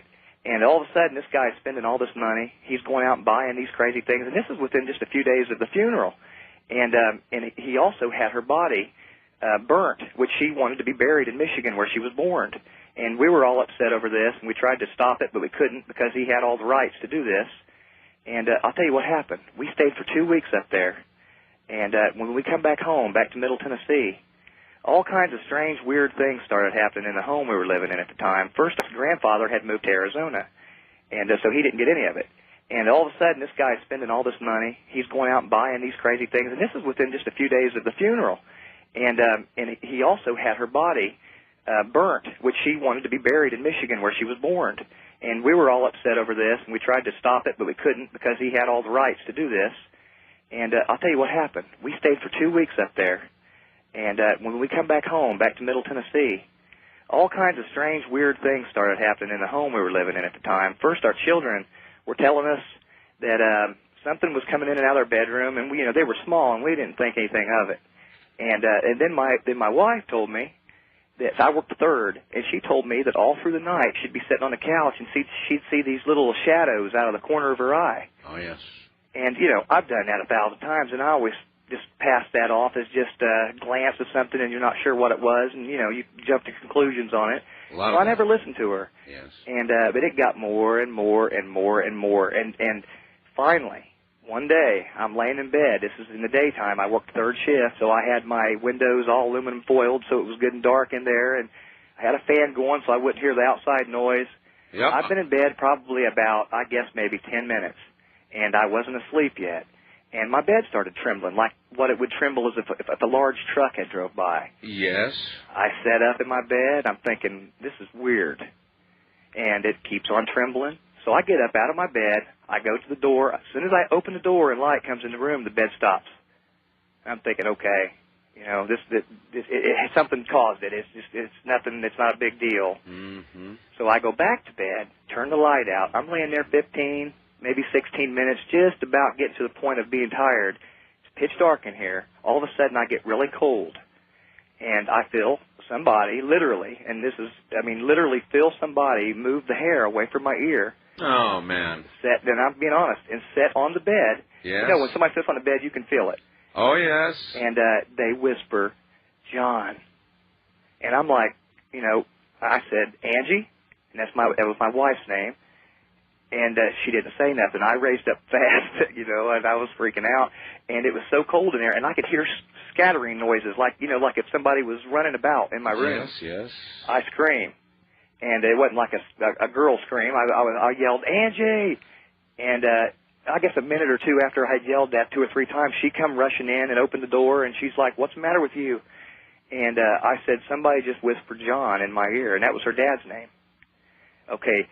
That was the biggest thing that happened to me. And then after that night, I also started seeing the little shadows on my days off when I'd be up late at night from working third and I couldn't sleep at night.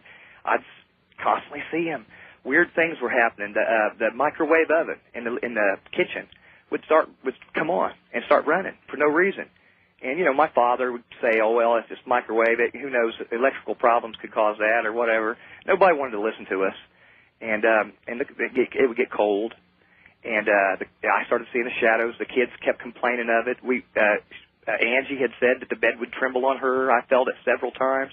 This all went on for almost a year without stopping, to the point where we had a friend over who was staying with us at the time. She went back to where she was living because she said she couldn't sleep there. Because she said she'd have too many bad dreams and weird things happen to her at night that she couldn't explain, like somebody was watching her. We're coming up on a break here. Okay, I'm going to finish it then. Well, what happened was we ended up finding out that there was a possibility that John might have done something. The police had been investigating him, and we didn't know it. They didn't tell us. It was secret. And what happened was he got killed in an accident. He drove into the fog, and he ended up running into a truck head-on and died. The day that we got a call saying that he had died that morning, everything stopped. I've got you. And I believe that she was telling me that John killed her. I've got you. Thanks for the call, sir. Hey, you're welcome. Bye. It is indeed, actually, it's Ghost to Ghost AM with Art Bell this night. And all we're doing is telling ghost stories, and the only rule is no goodbyes. I'm not good at them anyway and don't like them. So it's Ghost to Ghost all night long. We'll get right back to it.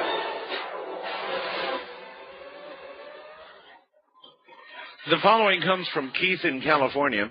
Art, when my wife and I were first married, about 30 years ago, I was a stockbroker and she was, a housewife. We purchased a new home in a housing tract that was built upon an old horse ranch in the northwest side of the San Fernando Valley in Southern California. Well, I always thought there was something not quite right about the house in the area, but didn't give it a lot of thought. And always here or there for no reason. Well, one night around 10 o'clock, my wife and I went to bed.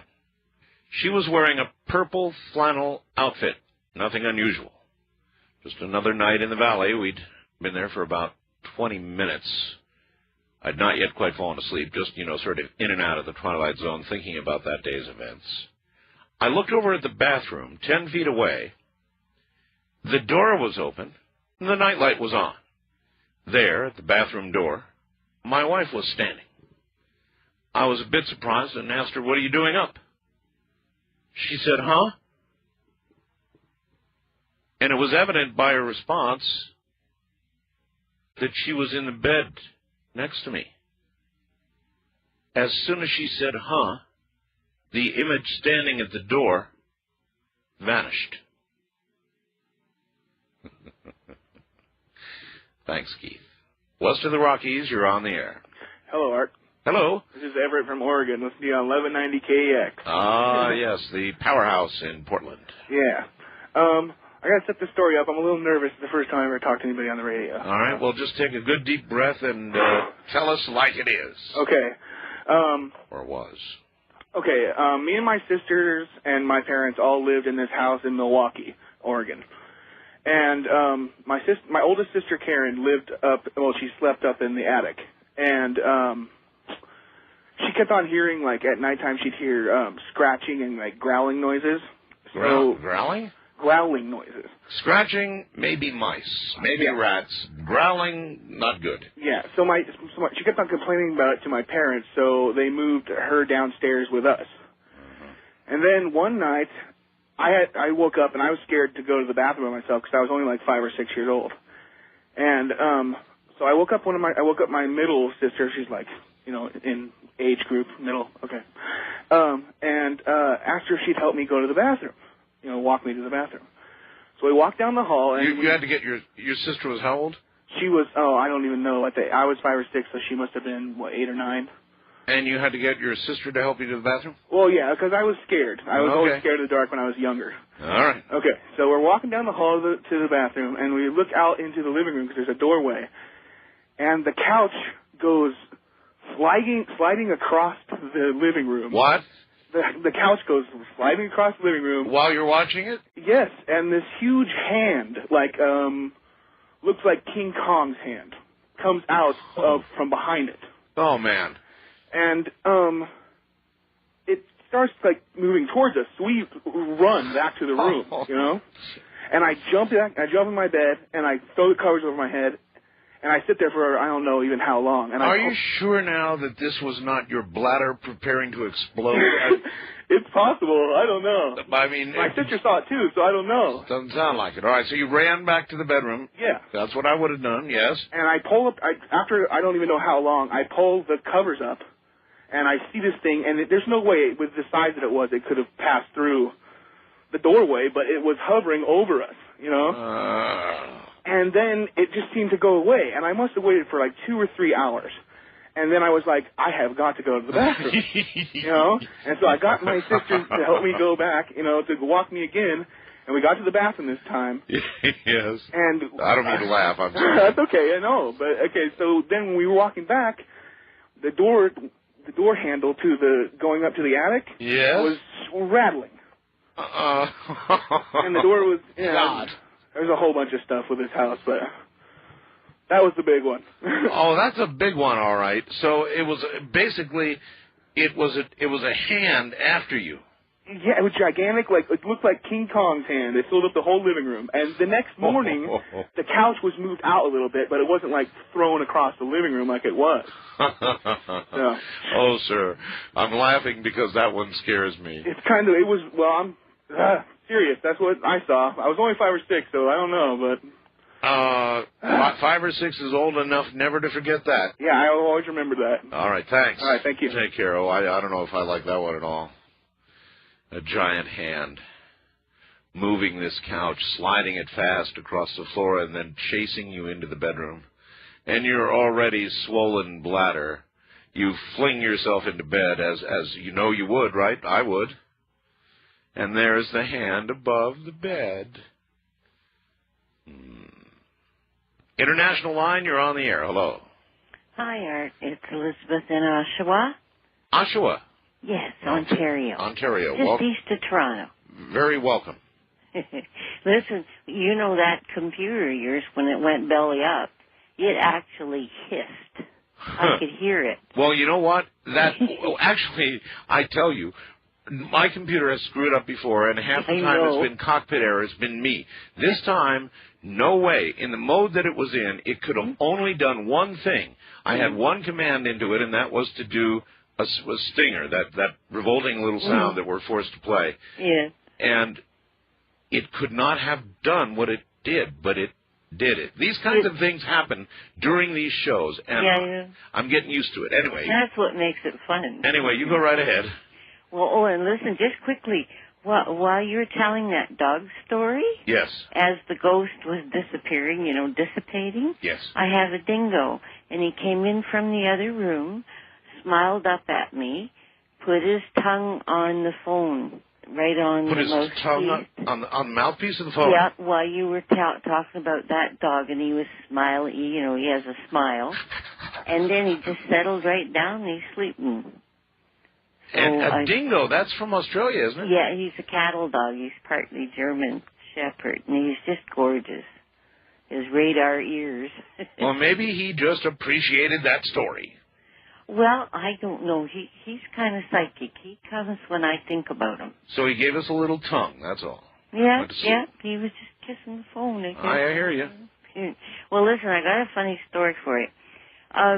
You were talking about people, artists being night people and so on. Well, I'm one of those, and I'm also an actual clairvoyant medium. And for many years, I couldn't just figure out what to do with all this. So I took myself to a little spiritualist church in Toronto that had been there for many years. And I was pretty skeptical about the whole deal, but I needed to find out what this was going on with me. Yeah. So during the service, a guest medium, that was a very nice elderly lady, she didn't know me from Adam, but she came over to me and put her hand on my shoulder, and she said, "My dear, I have a message from an aunt, a vibration aunt." And she said, her name is Bert, and she kind of thought that was odd for a lady. And then she said, "Oh, it's Bertha. Did you have an aunt you called Bert?" And I said, "That's right." Well, she says to tell you, my dear, that the tears you've shed for so long will soon be over. And that was the end of the message. And I kind of had an idea what she was talking about, but I wasn't sure. And so on my way home, I was in the subway and waiting on the platform, and I was just wandering around. Suddenly something made me turn around. And hanging in the air was like more than life-size, and it was my aunt's ex-husband who was deceased. In the middle of the air. Yeah, like clairvoyant. It was just like a big TV screen, superimposed, which was usual for him. But I couldn't figure out, well, what the heck am I seeing Uncle Jack for, And so I puzzled all the way home, and that thought just stayed with me. I could actually still see it in my mind. Sure. Anyway, a few weeks later, I was at work. The phone rang. And it was my mother to tell me that my aunt that lived with her sister, had been a nurse for many, many years, and she had fallen, and she had broken her hip, but she wouldn't let her call an ambulance. So I had to rush up to the house and get the ambulance and go through all that and get her in the hospital. Well, she survived that, but she died of pneumonia. So a few weeks after that was all over, I was in my apartment, and I was standing at the kitchen sink, and all of a sudden, you know how you get that little feeling on the back of your neck that you should turn around, there's somebody looking at you? Of course, it's an unmistakable feeling. We yeah, all have it, yeah, it's just like somebody taps you on the neck mentally. And? And I turned around, and the same thing, my uncle and my aunt were together, and they were just hanging in the air, smiling. The funny part is my aunt had on her old nursing cap, and her blue nursing cape that she hadn't worn that for years. Well, but there it was the kind they wore when they were young nurses, in the 40s, 30s. So they were there to show you they were together and happy. They were together, and they had come to say goodbye. But the funny part is they hadn't been friends for years. They'd been divorced for years. Well, who knows what it's going to be like in the afterlife. Thank you very much for that call. A lot of times, you've got to wonder, particularly if you've been married a few times. We talk about soulmates, and we talk about who's going to be over there on the other side and all of that. Well, if you've been married several times, what if it's your ex waiting for you? What if your ex is? Give that a little thought. I mean, everybody always, the current relationship, right, is the one that you certainly imagine would be waiting for you on the other side, should you die at this time. But it may not be that way. It may be your hellish shrew of an ex is over there waiting for you. But then that couldn't be heaven, could it? First-time caller line, you're on the air. Hello. Good morning, Art. How are you? I'm all right. Where are you? My name is Michael Coleman. I'm president of the Ghost Hunter Society based here in Schaumburg, Illinois. Well, welcome. Thank you. What, you guys actually hunt ghosts? Yes, we do. Okay. Then you have a good... Then if you were to select the best of your stories, what would it be? Well, actually, I'll tell you a story. Just before I formed the Ghost Hunter Society, it was one of my first hands-on ghost hunting experiences. Now, my family's been riddled with ghost stories, and I've experienced some weird things in my time, but this particular story took place in the northwest suburbs at the time it was a restaurant. Unfortunately, I can't divulge where that is. That's fine. But I happen to know the night manager there, and he invited us over. We didn't know why. He knew my interest in the paranormal, so he invited myself and a friend, and we stayed after closing hours. And he proceeded to tell me that strange things were going on in this restaurant. For instance, some of the wait staff were feeling pushes and pinches, turning around, and no one was there. Pinches? Temperature would fluctuate. Computers, oddly enough, just like yours, would go a little haywire. The chandelier in the grand ballroom would start swinging back and forth on its own. And one of the oddest things that occurred at this establishment was an elevator. Now, it just seems like a normal elevator, but this elevator would travel between floors, up and down, only at night. I had a hard time believing it. So I had him take us on a small tour of the basement area, places that normal customers didn't have access to. And we walked around, and he showed us the elevator shaft. Now, mind you, there were only 4 of us in this restaurant, himself, his assistant manager, myself, and my friend Scott. Right. We are all downstairs in the basement. He shows us the small wine cellar, which is right next to the elevator shaft service area. Yes. He opens up the service area shaft, and we all step inside, and he goes, look how small this is. As soon as he says that, the elevator starts coming down on top of us. Now, no one else. Man, that's like, it's been my horror. That's one of those things, along with falling in a crack in the earth, that I've always had this, to imagine an elevator coming down on top of you is like the biggest horror, next to falling in a crack in the ground, I could even think of, to get crushed, to get mushed by an elevator coming down when you could... Listen, you want to hold it right there, and we'll let you finish up the story after the break. Stay right where you are. All right, well, I already hate this story, but here we go back to it. Elevator coming down. Well, the elevator coming down wasn't as fast as you'd think. Well, that would make it worse. I mean, even slow... Slow impending doom. Oh, yeah, slow impending doom is right, yes. So, needless to say, we experienced the same feelings that you described and headed out of that elevator shaft and regrouped back up in the central area.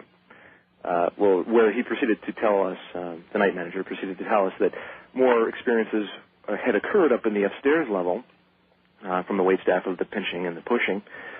So I decided to go up there on my own, and everyone else stayed down below. Ready to follow me up there. I thought only girls in low-cut gowns did that kind of stuff, but all right. At this point, I think that they didn't want to experience anything else that evening, but right. I had just gotten warmed up, so I wanted to go upstairs and check out the upstairs level. Well, as I was going up the stairs, the night manager had also told me that an apparition was seen on that same stairway that I was ascending. Great. So as I ascended up this dark stairway up into the upper level, of course, all the lights were off, and I proceeded to walk around. And about 5 minutes, I felt a cold spot in the middle of the dining room. Yes. At that point, I had heard footsteps coming up the stairway, only to find that it was my friend Scott, who has now become my administrative officer for the organization. And he joined me in trying to find this cold spot. Now, keep in mind, this was a July evening. Temperature outside was relatively about maybe 82, 83 degrees. Right. And we're inside the building, and we felt this cold spot about 20 degrees lower than the ambient temperature. Oh, that's really cold. Yeah, it was pretty frigid. So I unfortunately, I didn't know that this was going to be a ghost hunt. Otherwise, I would have brought my equipment along. The only thing I had with me was my friend's lighter. So I proceeded to go around the air conditioning vents to see if the air conditioning was on, see if the flame flickered at all, and it didn't. We quickly found the cold spot again, and it started to move. It moved along the entire length of the dining room. You could actually follow it? Yeah, it was actually... And you could go in and out of it? Exactly. It wasn't like a force pushing type of a feeling, but you would feel it, and then it would almost pass through you, and then you'd pick it up again. I understand. So we followed it back, and I was on one side of it, my friend Scott was on the other. And I had stopped against, it pushed me, well, not pushed, but had backed us up to a wall. My back was facing the wall, my friend Scott was facing me. Yes. Then I see my friend Scott's eyes just light up and look behind me. And I'm thinking, well, what could possibly be behind me? There's a wall behind me. Turns out, I had backed up against the elevator doors. And the elevator doors were now opening. And oh, my God, you were about to walk backwards into the, oh, my. Well, the elevator was there. It was there. But previously, it was on the lower floor because it had descended down upon us. Yeah. So now this elevator we had proof that it had actually moved between floors at night by itself. Yes. And I rode the elevator down while my friend Scott did not. He went down the stairway. You got on the damn thing? Oh, yeah. Well, it's no wonder you're in the business now, because none of us would do any of that junk. Anyways, I followed it down and entered into the main floor area where everyone was away in the back room where no one was able to push the call. But my friend Scott had then met me downstairs, and we decided to call it an evening, and I would come back and do a full investigation later on. Well, as we were leaving, we noticed that the window on that second floor near that elevator had been frosted over. Frosted over. Frosted over. So that's all where the windows were fine. Now, that's where the cold spot went. July evening. Yeah. And now, consequently, in an epilogue, I tried following up to see if I can get back in there. The night manager that I knew had consequently quit, claiming that lights are turning on and off by themselves. Don't blame them a bit. Yep. And I tried to see if I can get in there with the owners. And the owners had moved out of there. Uh-huh. And another business had moved in. Uh-huh. And 2 months later, they moved out. Uh-huh. And currently, that property is on the market. I contacted the local realtor that was selling that property. And you want to buy it? It was actually haunted. You want to buy it? If I had the money, believe me, I would. There's not a whole lot of money in ghost hunting. I wonder if they're going to be required to notify the people who do buy it what's going on. That I don't know. There's laws about that. I know that you should tell somebody if there was a death that had occurred in a property, you should tell them that it had occurred, although I don't know what the statute of limitations. There are laws about ghosts as well in many states. Oh, yeah. All right, sir, I appreciate the call, and lots of luck to you ghost hunting. But I guess you've got the personality for it based on what I just heard. I never would have done any of that. Wail of the Dead. Has anybody ever heard of Wail of the Dead? Dear Art, it was a sunny afternoon in northern Marin County, California, the day that my grandmother died. My father took his afternoon walk on the Frank Lloyd Wright Civic Center Library to return the books he checked out the previous week. On his way home, he felt a slight breeze against his neck, and he heard a deep moan come from what it seemed out of nowhere. He just happened to glance down at his digital wristwatch at the exact moment of the moan, noticed the time was 2:40 p.m. He felt very uneasy because there wasn't anywhere near where he was walking, not even an animal. The path he walked home on was completely deserted. Within minutes, he arrived back home. As he entered the house just after 3 o'clock, my mother told him the sad news that she had received a phone call from the convalescent hospital where my grandmother had been living. She stated that a nurse phoned at exactly 2:50 p.m., saying my grandmother had just passed away 10 minutes previously. Weeks later, an Irish friend of my dad said that he heard of this type of thing. It's happened before. And the Irish had known this phenomena as the Wail of the Dead. By the way, Chris in Mesa says my grandmother was 100% Irish. Wildcard line, you're on the air. Yes, Art. My name is Sandhya, and I'm calling from Larkspur near San Francisco, California. Welcome. Thanks. In 1988, I experienced something that I've come to call in my mind the affair of the haunted convent. and I had been studying various healing methods with a group of friends, and our teacher decided that a smaller group of us were ready for a teacher training workshop in these methods of healing that she had developed. Right. One of the people in this smaller group was a nun, and she arranged for us to do this workshop in a retreat convent that belonged to her order of nuns. And we met there on the first day, and all of us, except for the woman, the nun, felt a very creepy feeling in the house. The air was thick. It almost felt like we were moving underwater rather than moving through normal air. I know the feeling. It was very, very strange. And so we had our workshop that first day feeling rather uneasy. And then that night, the teacher of the workshop, who lived nearby, went home, and the nun went back to her convent in San Francisco because she had a meeting there early the next morning. Right. None of us slept very well. I had dreams all night that faces were coming towards me begging for help, and had an almost sleepless night and then bad dreams when I did fall asleep. The next morning, we all got up and met for breakfast, and the teacher came back to the house, and the nun was going to be there later in the day. And the teacher walked into the house and said, "None of you slept very well, did you?" And we all agreed, and she had tuned into us and we decided that we felt that whatever the spirits were in this place, that we couldn't really banish them, but we felt that they belonged to the land there. But we decided to do a kind of ceremony to ask permission whether we could stay and continue the workshop. That really bothers me, and I'm hearing it again and again and again tonight, that the spirits, or whatever they are, appear to be attached to geographic locations, very narrow ones at that. Mm-hmm. But in your case, many faces begging for help.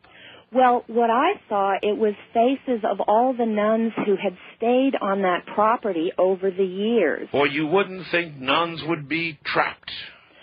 Well, I felt that you wouldn't think that. That's what was kind of surprising about it, but I felt that maybe that anybody who had stayed on that property, and there had been a number of different buildings there over the past 150 years. I know, but nuns are supposed to go to heaven without passing go. Well, that was what was surprising to us, and the other thing that we thought was odd was that the nun who had invited us there, who was quite gifted psychically actually, didn't feel any of this, though she appeared uneasy to us, but she wasn't able to name it the way that we were.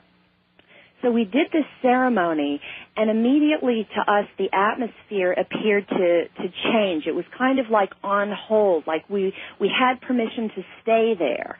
And shortly after we finished the ceremony, the nun who had invited us there came back from San Francisco, yes. And the minute she stepped in the door, she looked around and said, "Oh my God, it feels so different here now." And so we proceeded with the workshop over the next several days, and though we felt much more comfortable there, strange things continued to happen, especially somehow with me, like I was some kind of conduit for energy or something, because every time I would go to turn on a lamp or a light switch for an overhead light, the bulb would pop.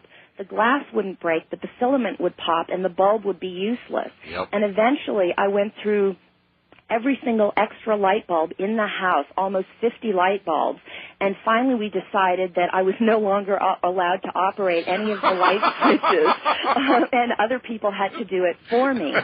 And for some time after that, even in other houses that I would stay, I would have similar experience with light switches, or like an earlier caller tonight, various appliances would turn themselves on and off, especially televisions and clothes dryers in the middle of the night.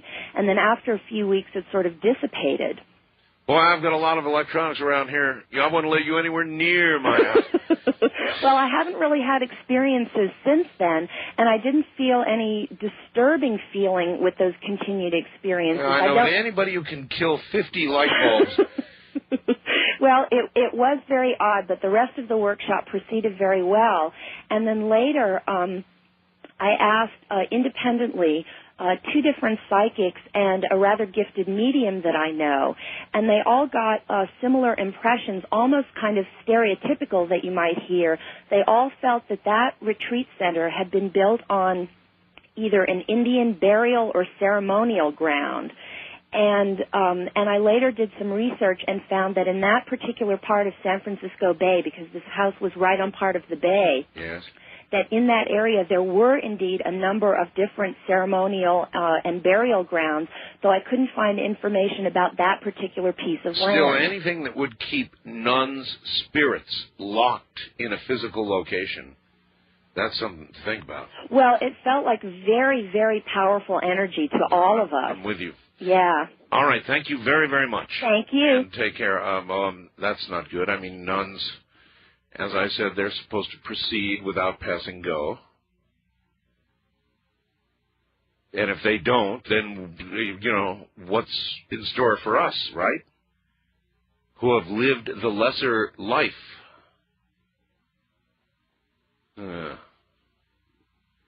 East of the Rockies, you're on the air. Hello.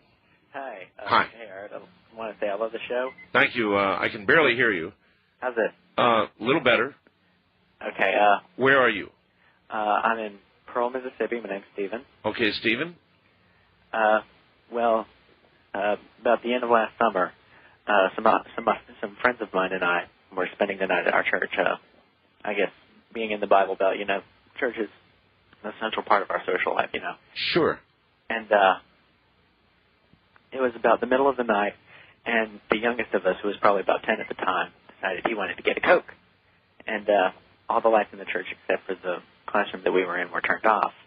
And so I, being the oldest, was volunteered into going to get the Cokes. Of course. And so I go to open the door, and I get the creepy feeling, you know, like the last caller was talking about, that you know, something's not right.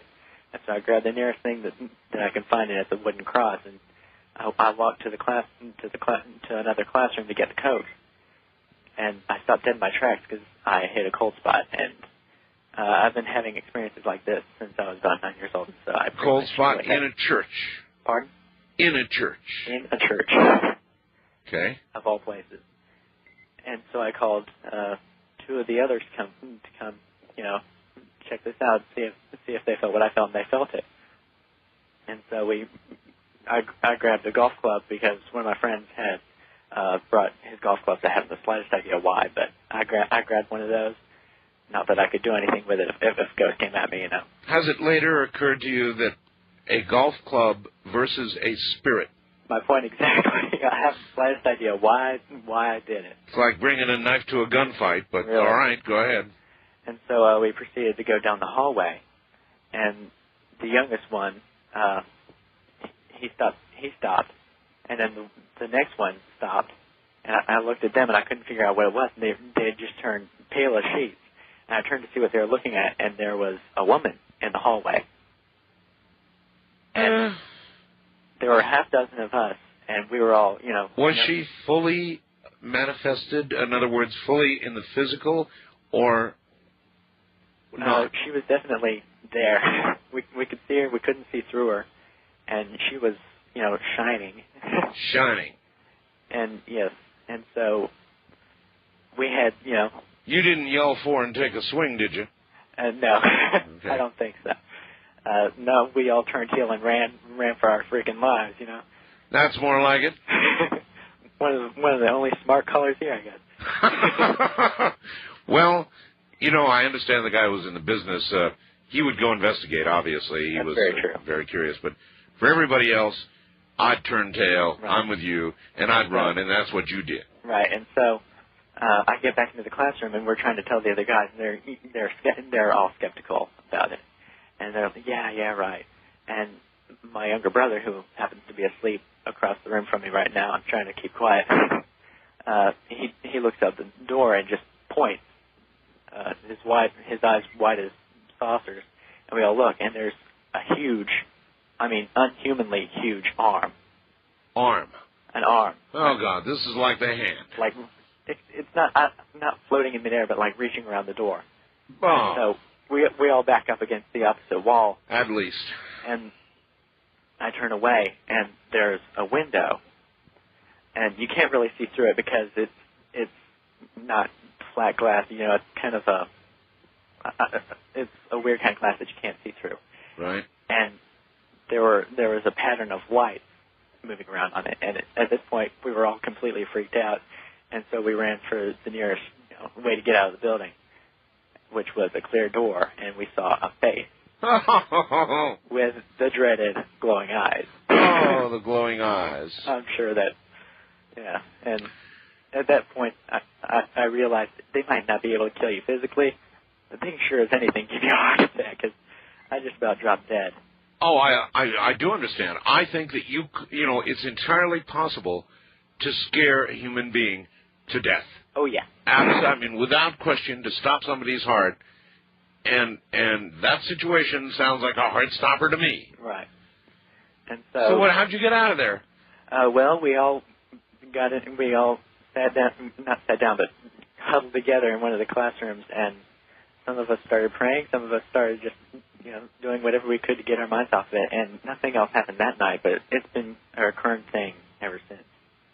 Well, this is beginning to bother me. I mean, you just told me a story about a church, a pretty terrible story, and the caller before was telling me about nuns being trapped in this place, begging to be released.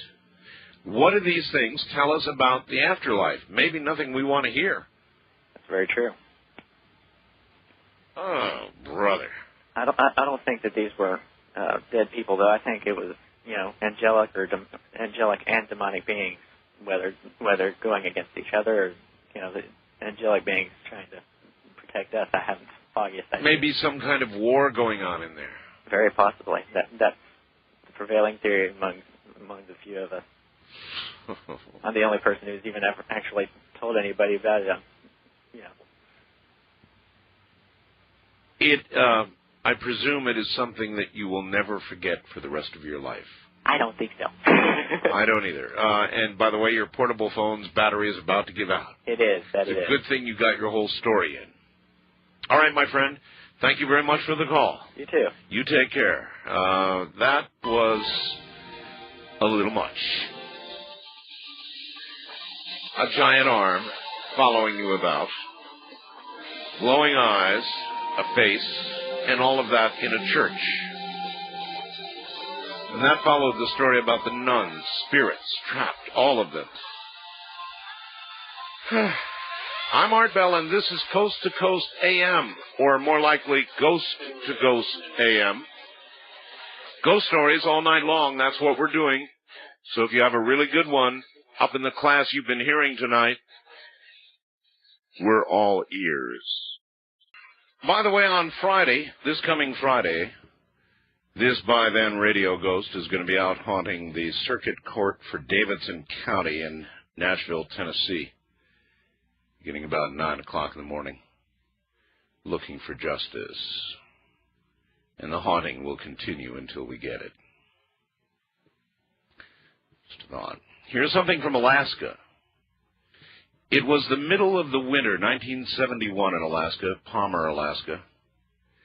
The snow was already on the ground for a long time. I know about that. And with the temperature had turned crunchy. You all know what that's like, right? With the cold, the occasional wind polishing the top layers of snow. On this night, the moon was full. Visibility was good due to clear skies. One of my household chores was to take out the trash. My little note, I still do that, by the way. Tonight was the night to do it. Our family lived in an apartment complex nestled in the woods. Then the city wasn't as big as today, so it was still rustic. You, Art, lived in Alaska, probably know what I mean. Yes, I do. The garage facilities, or shed, if you will, which it really should have been called, was on the opposite end of our complex, and so I set out to haul the trash. Once I got to the other side of an apartment complex nestled in the woods. Then the city wasn't as big as today, so it was still rustic. You, Art, lived in Alaska, probably know what I mean. Yes, I do. The garage facilities, or shed, if you will, which it really should have been called, was on the opposite end of our complex, and so I set out to haul the trash. Once I Got to the other side of the building. It was quiet, visibility pretty good, moonlighted the night pretty well. After having dumped the trash, I was standing there, just taking in the evening stars, pretty to look at on a winter's evening in Alaska. Then I heard crunch, crunch, crunch. The sound, obviously, of somebody or something walking in the snow. As I trained my senses and eyes to the source, it seemed the sound was moving toward me. Crunch, crunch, crunch. It was indeed moving closer and closer. Was it a dog, a person, a moose? My eyes were straining, trying to see it. Closer, yet the sounds came. Before I knew it, the sound was on top of me. My eyes looked out toward the source of the sound. Crunch, crunch, crunch. And I knew something was near. I looked at the ground and saw something walking towards me. Art, there was nothing in front of me. I looked down again, expecting to see at least footprints, and I did. But they weren't footprints. The prints were hoof prints. And whatever was making them was almost in front of me, literally in front of me, but nothing was physically there. Whatever was walking toward me was on two legs. It stopped right in front of me, my mind racing as my heart pumped and the adrenaline pumped. I stood there in shock. My jaw must have been hanging open, and I was wide-eyed. I reached out my arm and waved it in front of me, and was waving at thin air. I did what any kid would do. I turned around and ran like hell. Ran as fast as I could back home. I don't know what it was, but that's what happened to me. There's an Alaskan story for you. First-time caller line, you're on the air. Good morning. Hello, Art. This is Sean in Grosse Ile, Michigan. Hi, Sean. My story goes back to 1965 or 6 when I was a 5-year-old kid in Chicago down on the south side in Hyde Park. Yes. We moved into a house that was an old wood frame house, and they're very rare in Chicago because in the Chicago fire, almost all of them burned down back in the 1800s. Mm-hmm. So as we moved into this house, as a kid and with my parents, we'd explore, and up in the attic there was some charring where there had been a fire in the attic, and there was an old maybe maid's quarters up there in this area, which was interesting. But as my parents explored around the attic, they found boxes of old glass negatives. Are you familiar with those? I am, yes, I remember them. And the funny thing that I didn't find out till later was they only showed we kids some of these negatives because some of them were actually very pornographic.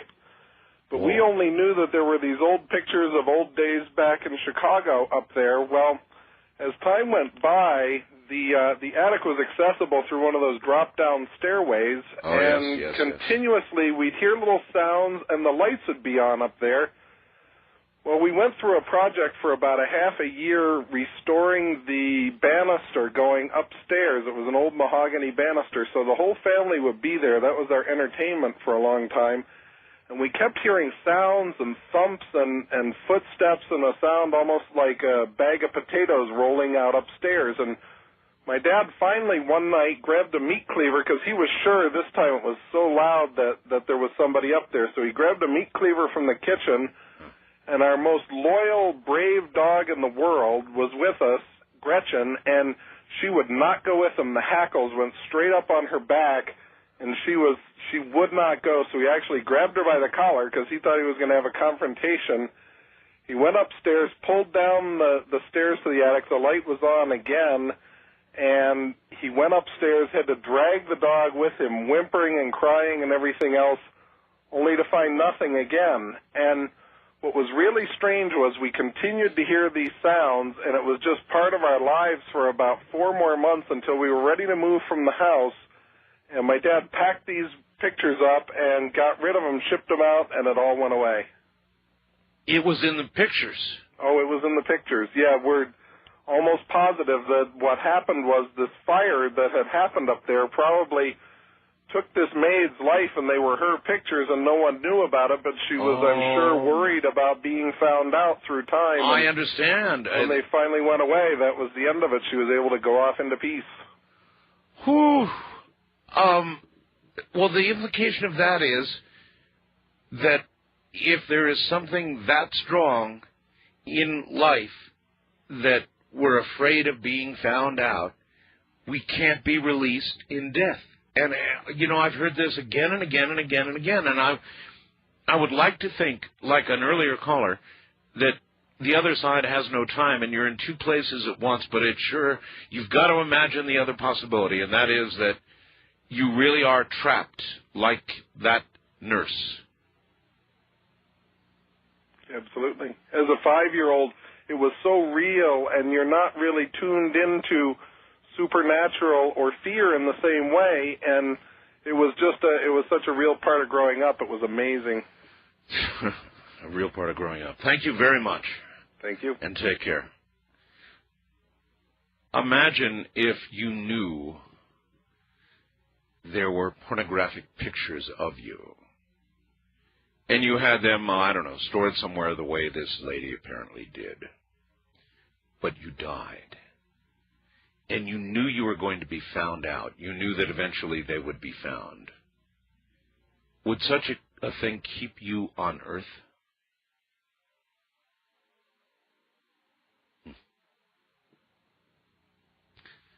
Wildcard line, you're on the air. Hi. How you doing, Art? Okay. About the mid to early 90s, I was logging up here in Northern California. Oh, you mean back in the days when you could actually log in California? Yeah, we used to be able to do that. Uh-huh. But anyway, it was a burn, lightning strike, hit it and burned up quite a few thousand acres.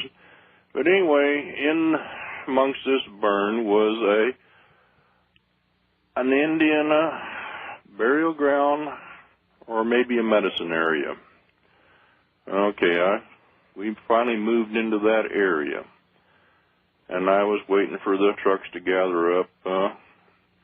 We had all our machinery there, and it was a circle of oak trees. Anyway, one truck come dragging in. He says, "Oh, this is the place. I'm going to get my shovel out and go scratch around and look for artifacts." And I'm half Native American. I said, "This is not a thing to do." Well, anyway, it took me quite a while to consider, Meaning you were saying don't be logging here. Don't be scratching around with your shovel looking for artifacts. Much less logging. Right. So anyway, we finally got set up. First of all, we're talking brand new equipment. The skidder didn't start. Batteries are dead. Second of all, we finally got the skidder started. Then my machine wouldn't start. Well, anyway, after half a day of getting everything going, we finally got going. Okay, the guy with the shovel, we got him loaded up, and he got out of the woods. The next truck, we got him loaded. His truck caught on fire. Caught on fire? Yes. And the third truck, are you familiar, the 40-foot trailers, vans? Oh, I've seen them. Yeah, okay. The third truck, he's halfway up the hill, and the trailer broke in half. Well, that's beyond the pale. At that point, you've got to decide this was not a project to be. Well, that's what happened, Art. Did you we finished the job. It was quite expensive, but... You finished the job? Yes, sir. How's life been? Oh, well, it's been all right. Like I said, Art, I'd like to thank you for many, many, many years of outstanding radio programming. Okay. Well, thank you very much, and sir. I'll miss you. Bye. Take care. All right, now the rules are not to do that. Not tonight. It's just ghost to ghost. I appreciate the sentiments, but as I said, I'm not easy. I'm not good on goodbye, so I appreciate it. But only ghost stories this night. Only ghost stories. East of the Rockies, you're on the air. Hi. Hello? Hello. Art? Yes. This is Josie from Rhode Island. Hi, Josie. How's Rhode Island this morning? Well, it's pretty late there, huh? Early, actually. Yeah, it's almost 4:30. Right. I had the strangest occurrence happen to me about a week and a half ago. Yes. I was listening to your program, and I fell asleep on the couch. And then when I woke up, I realized your program was all through. So I got up, went to shut the radio off, and it was totally off. You mean it wasn't on? It wasn't on. The radio was completely off. You mean you were hearing my show without the radio? Well, I had fallen asleep, while I was listening to it. Yes. The radio was on. Yes. And then when I dozed off for a while, and then when I woke up, your program was already off. And the radio was actually physically off. It was physically off. You didn't have a sleep timer on or anything? Nothing. There's nothing. It doesn't have a sleep timer. It's just a regular radio. And I looked at it. I said, "This is weird." I turned the on button. I put it on. It went on, and then I shut it back off again. It was totally off. I just couldn't believe it. I looked at it and I was just staring at it, and I'm saying, "What happened?" Well, go off? When it's my program, you never know. But you weren't on that night. It was that man that's going to take over. Was it Mike Siegel? Mike Siegel. It was him that was on that night. Same program, though. Yeah, same program. But he was on that night. And I couldn't believe when I went to the radio, it was totally, I said, what in the world? I was just in shock. I said, who shut this off? I don't know what to tell you. I don't know. I can't, I don't understand it. And well, there are a lot of things in life we don't. I know. All right. Thank you. Okay, goodbye. You take care back there. West of the Rockies, you're on the air. Hello. Yes. Hi. Hi. Hi, Mr. Bell. This is Cheryl in Sumner, Washington. Welcome. I have sort of an Amityville tale. An Amityville tale? Yes, sort of. About 15 years ago, my husband and then and my two teenage daughters, we moved from California to Dodge City, Kansas, and my sister and her husband was already living there. And, of course, we needed a house, and she went out house hunting with me, and we found this really precious old two-story refurbished house. Well, I'll tell you, Dodge City's kind of an eerie place. Yes, anyway. it is. And, of course, now I wish I had time to tell you all the eerie stories that happened to us there, but I'm only allowed one story. But I have some doozies. Anyway, so believe it or not, the house was on Elm Street. So, I mean, that should have told us something then, Yeah. So, but it was just an adorable place. So we called the realtor, and he showed us the house. And my sister is psychic, by the way, and, I mean, she astral travels out of her body and everything. But both of us had sort of a funny feeling when he showed us the house. But we didn't want to say anything to each other. We just kind of, we thought, well, maybe it means nothing, And the house was just adorable. They had completely refurbished it, and it was just darling. Anyway, so we went ahead and moved in, and it had the two bedrooms downstairs and a sunroom and the living room, dining room, and kitchen. And then upstairs was a bedroom, like an office room, and another small bathroom. And we'd only been there about a week, and things just started happening, just Amityville-type stuff. Like what? Oh, God. We would wake up in the middle of the night, and there'd be water running, and we'd go downstairs, and the kitchen sink, the water would be filling up in the sink, and our whole kitchen was flooded with water. There'd be black stuff in the downstairs toilet. Black stuff? Black stuff. My daughter in one of the bedrooms, she would tell me she didn't want to sleep in there anymore because there was a lady with a black dress that sat on the end of her bed, and she didn't want to be in. A black dress? Like the old-fashioned black dresses, the long sleeves with the little lace collars, and like the old, like in the cowboy days. Listen, I'll tell you what. I've got a break coming up. You hold on, all right? Okay. Yes. Okay. Amityville. Well, I surely do remember the Amityville house, and that house, by the way, I believe stands unoccupied today. You're back on the air again. Yes, sir. There was your long, cool woman in black dress. I like that.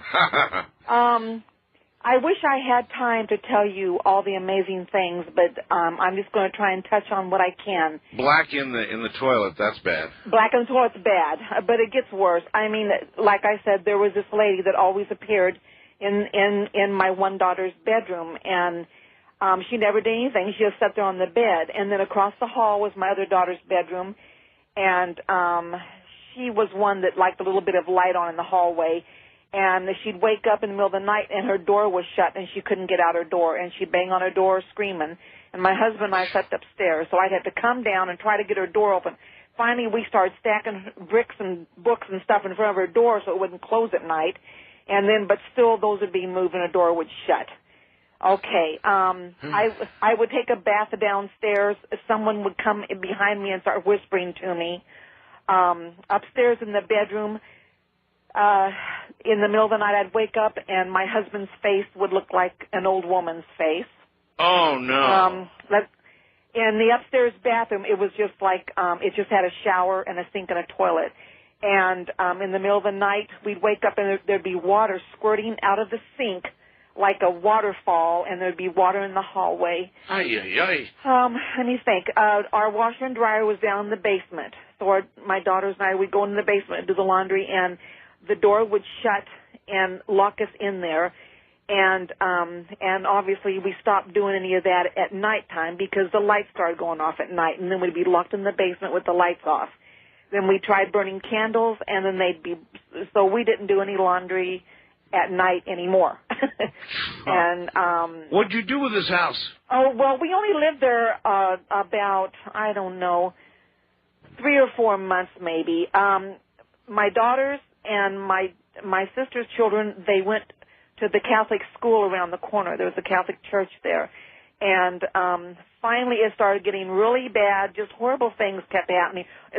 My husband was a trucker, and he'd leave like at 2 or 3 in the morning.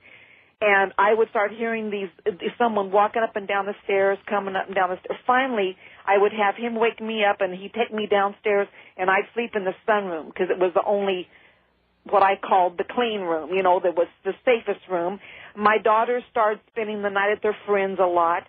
There would be a form that would be, now this house had all new everything in it, new carpet and everything, and there'd be this form that looked like a person laying in a fetal position, and there'd be a black stain on the carpet, and then it would go away.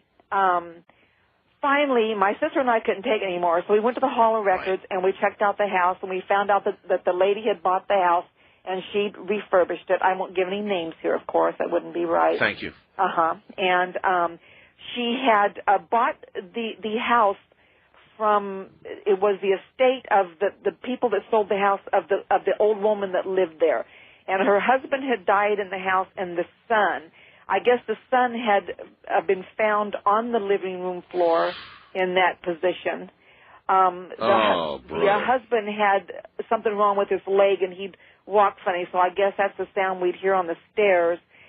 And the old woman, she went to the Catholic church, and she finally stopped going, and they came over to check on her, and she had become, she wouldn't even leave the house, and they finally had to drag her out of there and put her in a home, and she kept screaming and saying that no, she would die in her house, and she didn't want to leave it. Well, they would put her in a posy, at the old folks' home, and she'd get out of that, and she was always trying to escape. Anyway, she finally passed away. So anyway, when we checked the records of what we came up with, we felt like there was some sort of an evil in the house, but the old woman was somehow, I don't know, either the force or whatever it was pulled her there, and her soul couldn't go to the light, and so she was like earthbound in this house. Gotcha. So then we went and got the priest over at the church, and he came to bless the house. Well, this really is Amityville. Do I still have time? Yeah, a little bit. Okay.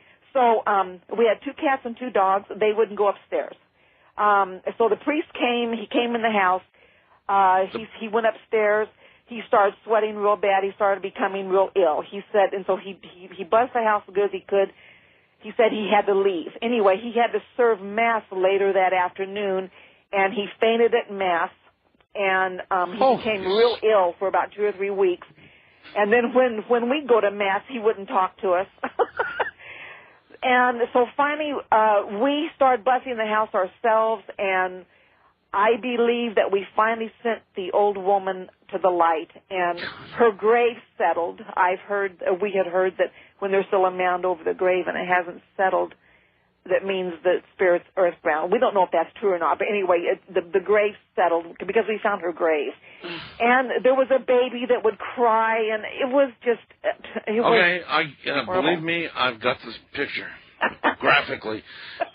Thank you very much. You're welcome, sir. And good night to you. Oh, my. Oh, my.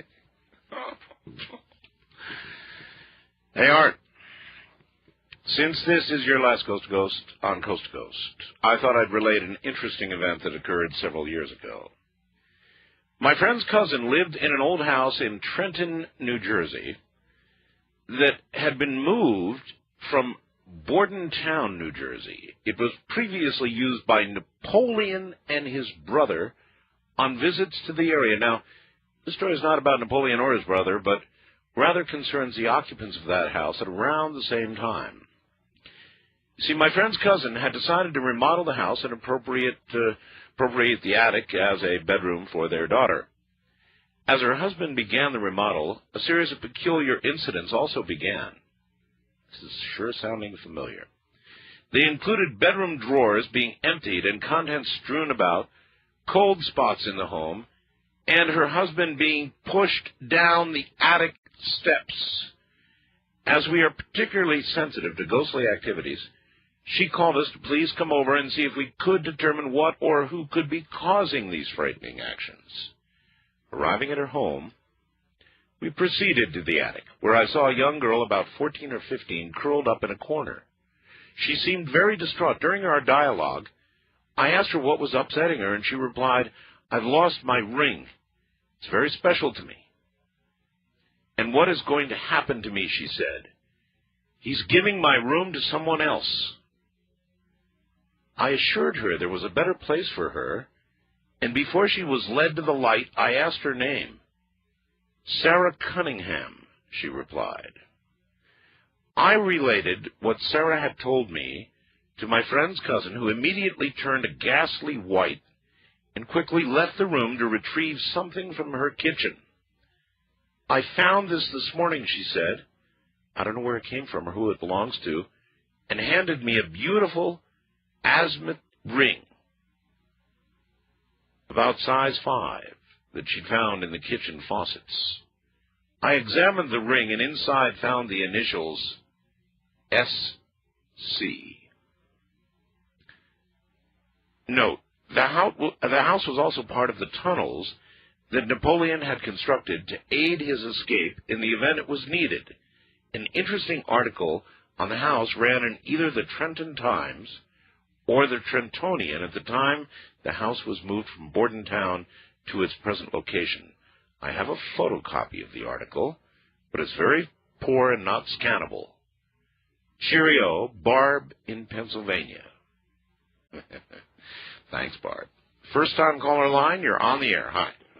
Hey, Art. This is Travis in Quartz Hill. Hi, Travis. Calling I'm a ride mechanic at a local amusement park down here in Southern Cal, and I just want to tell you a ghost story about one of our rides. Fire away. Some years ago, there was one of the mechanics that worked there. I guess it was his pet ride, and consequently, he had died, not at the park, but he suffered a heart attack at his home. What kind of ride was it? It's a big wooden roller coaster. Right. Okay. Oh, yes, I remember those. So, one of our electricians, I guess it must have been about a year later, was walking out to check the track at night.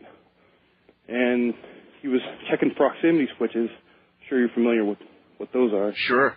He's checking the proximity switches down in between the tracks, and he looked up, and here comes the guy who had died. Said that he checked all the switches at the trims, and you're good to go.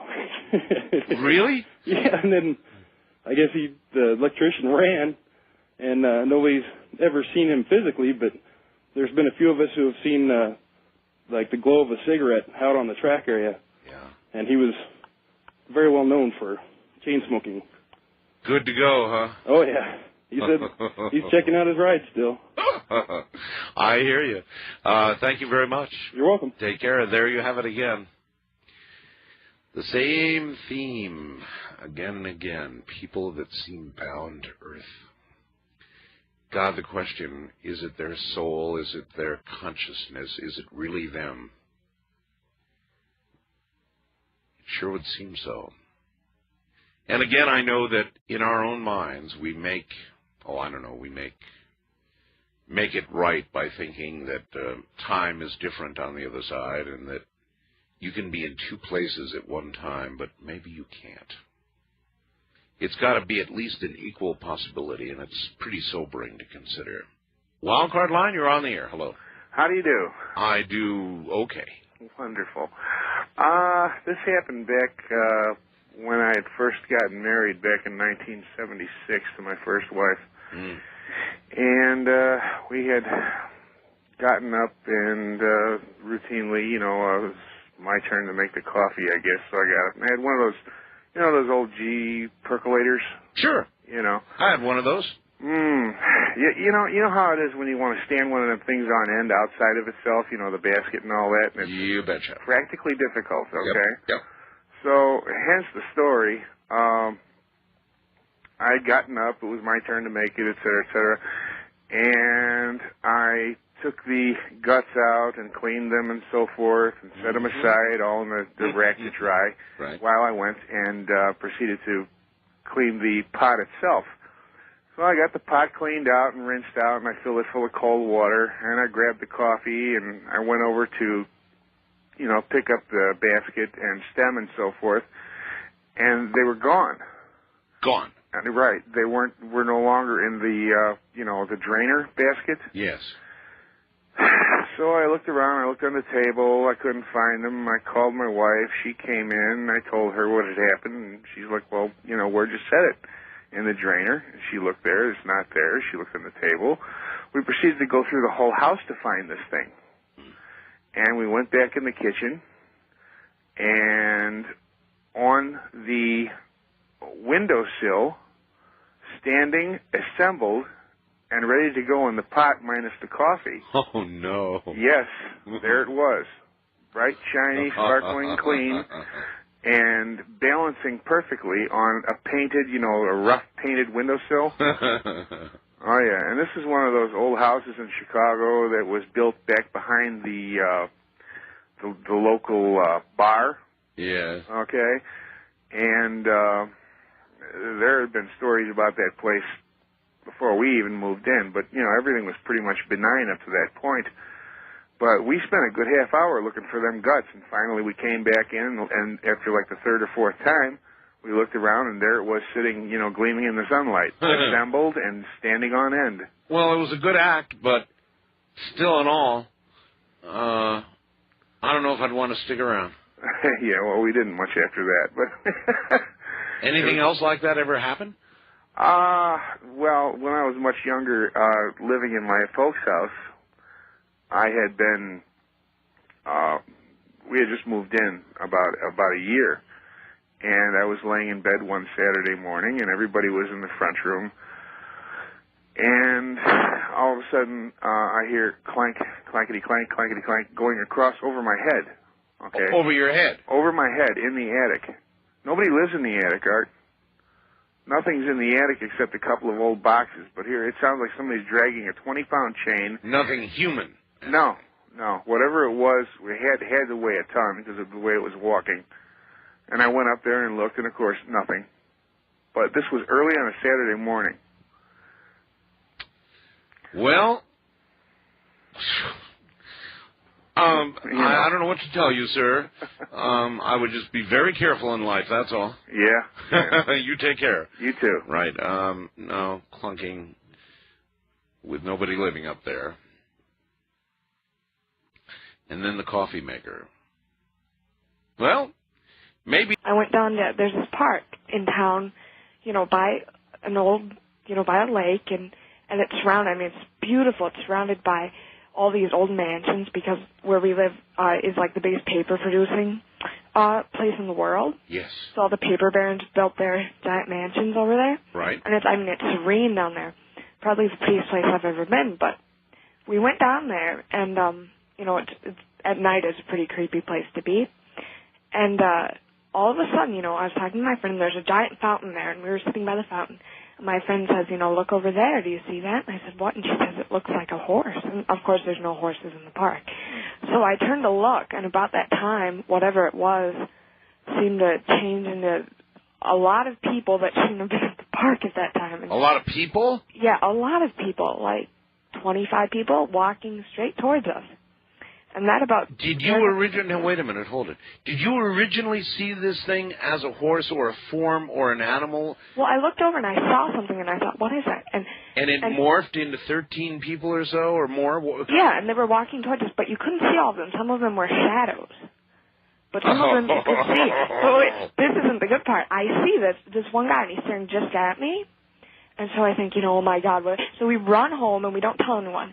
But that's not the end of the story. I mean, I've had, like I said, the women in my family have experiences like this. So I'd see, I saw ghosts, and I'd see all sorts of things. But I saw, one night I was up listening to you when I should have been in bed, and I was making a sandwich and in my kitchen, and we live in an old house. It must be 150 years old, maybe. Right. And I see out of the corner of my eye this tall man, the same man I saw in the park, walking towards me. And that about scared me to death. So I stepped back and then he was gone. So I just thought, I'll make the sandwich, eat the sandwich, and just forget about it. But it never occurred to me why any one ghost would be picking on me, right? So it was about a year later that I found out that I'm descended from like a line of Amish settlers that originally came over in the early 1700s. Yeah. And what had always struck me about this man that I'd seen was the way he was dressed. I always thought he was dressed like someone in the 1800s. I don't know why, but then it struck me that he was dressed like an Amish person. And I had recently, in the last year, become interested in such things as like pagan topics and Wicca and stuff. So it all hit you at once, really? Yeah, because my family had gone back. They weren't Amish because they had strayed away from the faith and they'd become Methodists. But all of the generations had been really religious. And I guess, I don't know, I am sure another generation might have strayed away, but I had just started, I wasn't a Christian. I've got you. Listen, now I've got to run, but beautiful story. Thank you. Okay, bye. 13-year-old girls. Boy, I'll tell you. They cause a lot of trouble, 13-year-old girls do. Frequently associated with paranormal occurrences. There's something about we'll be back. Isn't it funny? Even in the last couple of days, I find yet another piece of bumper music to add to that which all seems to fit. I'm living in the forest of a dream. I know the night is not as would seem. Ain't it so?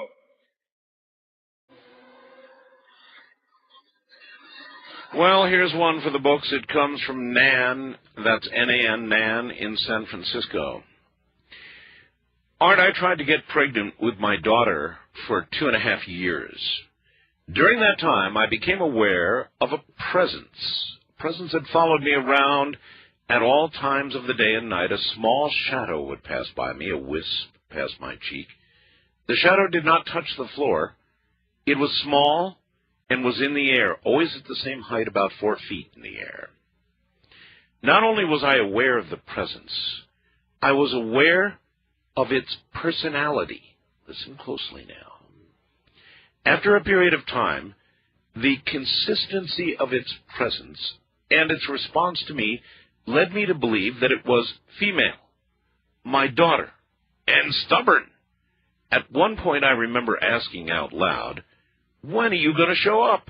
The response was, as I thought in my mind, "When the time is right for me." Well, the upshot is that after 2.5 years of trying, I'd taken fertility drugs for 6 months and still wasn't pregnant.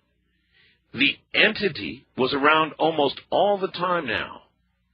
One day my close friend and neighbor told me that she had a dream that I was pregnant. My husband and I met with a doctor to begin moving more aggressive fertility drugs into me. and I'd just about given up on just getting pregnant. As soon as I let go, bingo! The personality essence that I had experienced around me was inside me. I knew not only that I was pregnant with a girl, which was proven by amniocentesis, but I knew who she was.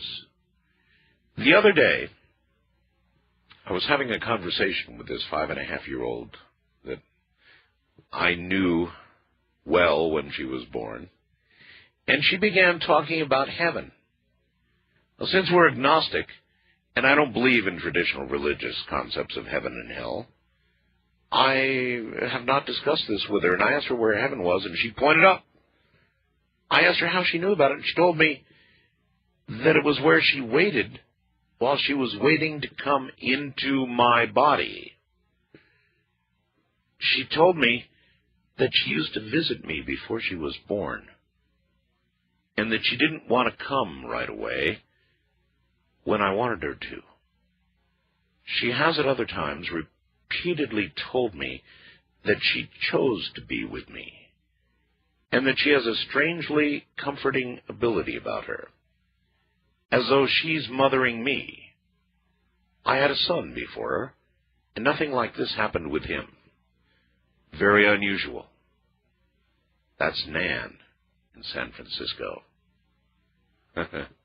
Unusual, Nan? Yeah, I'll say. First-time caller line, you're on the air. Hi, Art. Hello. This is Ro from Midland, Texas. How you doing? I'm doing very well this morning. How about you? All right.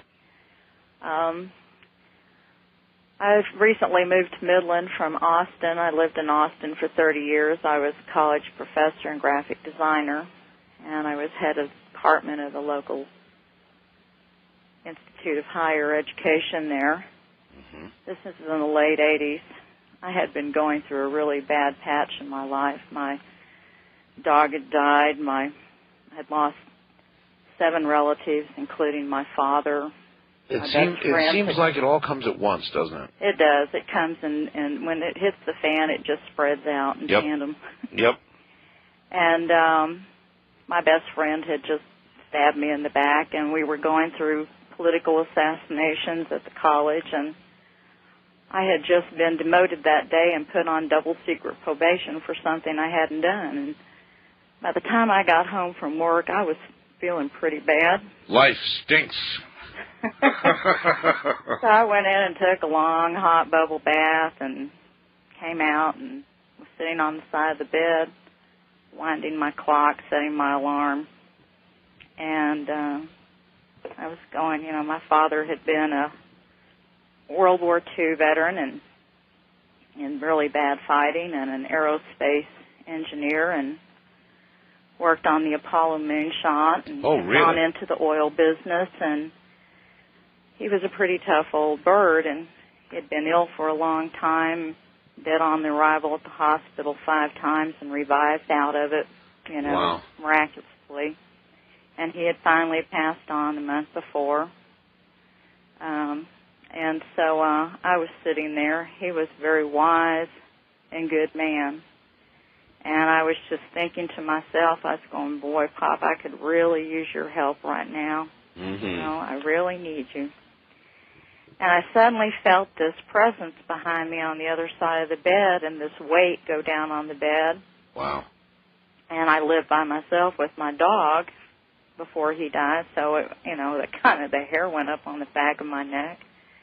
And I turned around, and there was my dad, just as 3D and as solid as he could possibly be, sitting there on the side of the bed looking at me. The hair's going up on the back of my neck.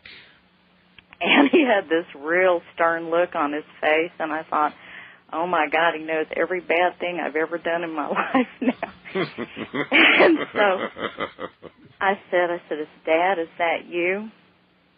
And he had this thing that he used to do when he was upset with you, and his eyelids would flutter and his eyes would roll in the back of his head, and all you could see were the whites of his eyes. And he started doing that, like, you idiot, can't you see me sitting here? Mm-hmm. And so I went across the bed and I wrapped my arms around him, and he wrapped his arms around me, and he just hugged me very tight. And I was with him like that for about 30 minutes. He never said a word. I never said another word. I went to sleep with my head on my father's chest. And when I woke up the next morning, he was gone. And I had been tucked into bed. And here I was, like 38 years old. I had been tucked into bed, and the covers had been pulled up over me where the covers hadn't even been turned down. Wow. I don't even know what to say to that. I would say that's pretty fine. Yeah, pretty fine. And better than some of the rest I've been hearing this morning in terms of what seems to happen to us. Well, you know, it depends upon where your consciousness is. If you're afraid of, I've been one of those kids that when I came through, I never lost that ability to see things. And you name it, just about everything that's been on your show I have experienced in my lifetime. Well, that's a lot. But that one, we're going to have a hard time beating that. Thank you, dear. You have a good one. Take care. Oh, brother. Feel the bed depress, and you turn around, and there's your father in full physical form, and you fall asleep with him.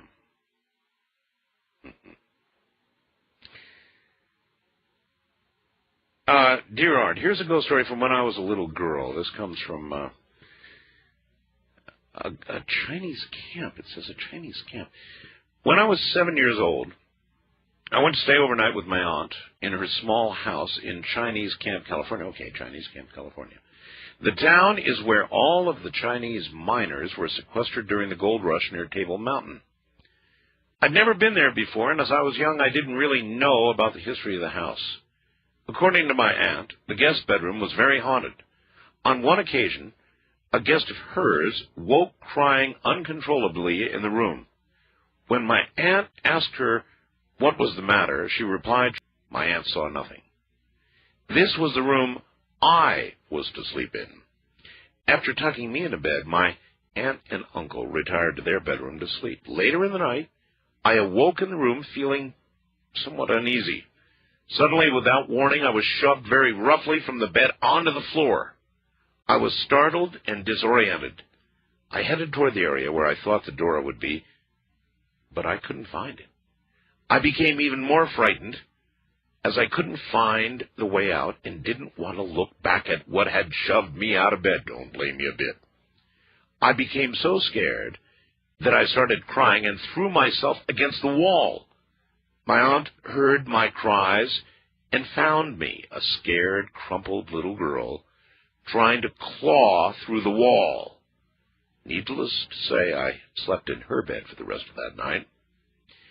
It was not until I was older that I learned the original owner of the house, an unhappy old woman, had hung herself in the attic. The steps to the attic had been walled off.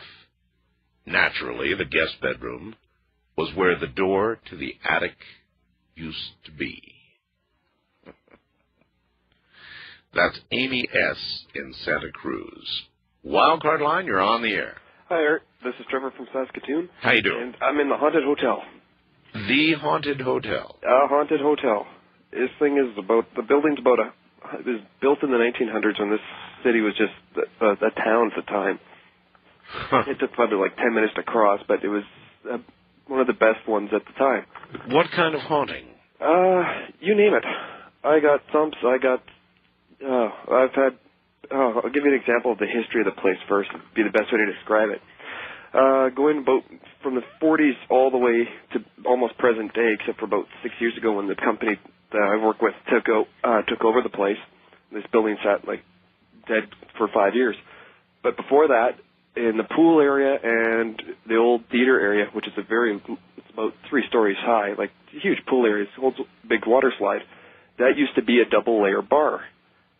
And that place had hippies, bikers, natives, every class. So you can just imagine the fights. I guess the police used to keep the paddy wagon back there, toss the drunks and those who were fighting into the back, drive it over to the police station and come back. Sure. It was one of the roughest ones in the province. And, well, anyway, to this day, like, you'd be walking through the pool area or into our, what is now a TV area where an old lounge used to be. Yes. And you can hear music. You can hear, like, a giant party. And how do you feel about living in a place like that? I work here. Or working in a place like that? I don't mind it. It's actually not too bad, considering some of the other stuff that goes on here. Like, you go through every once in a while, you hear music, and TV's off, there's no radios on, and it's just, all of a sudden, you just cock your head a bit, and you can hear it real faint. And you try and find it, you'll never find it. People have come in, and, where's the bar? There's no bar. There is, so I can hear the music. There is no music, bud, and this is when I only had 3 people living here at the time. Do you tell them what it is? Every once in a while, depending on who they are. If they're really phlegm, then I tell them, oh, it's just the ghosts, and they're, oh, yeah, sure, and they leave. But I told one person once, my boss got mad at me. Yeah, I can understand that. Yeah, but this is where it gets really weird. Downstairs used to be an old pool hall, and that's where the security guards would go down there, and we'd have our smoke break. My one partner, he never believed me. He'd seen the elevator. It goes up to the 4th floor and comes down, and the doors open up by themselves and close. Open and close. And sit there, and they open and close maybe 2-3 times an hour. And it's still on the main floor, and there's no... I heard a story just like that earlier. And it gets better. So my partner, Ken, goes down the stairs, and he's having his cigarette, and he never believes me. Well, he's sitting there, and he's just having his cigarette and his coffee, and all of a sudden he feels this hand reach out and grab him on the shoulder and squeeze it, like, good job.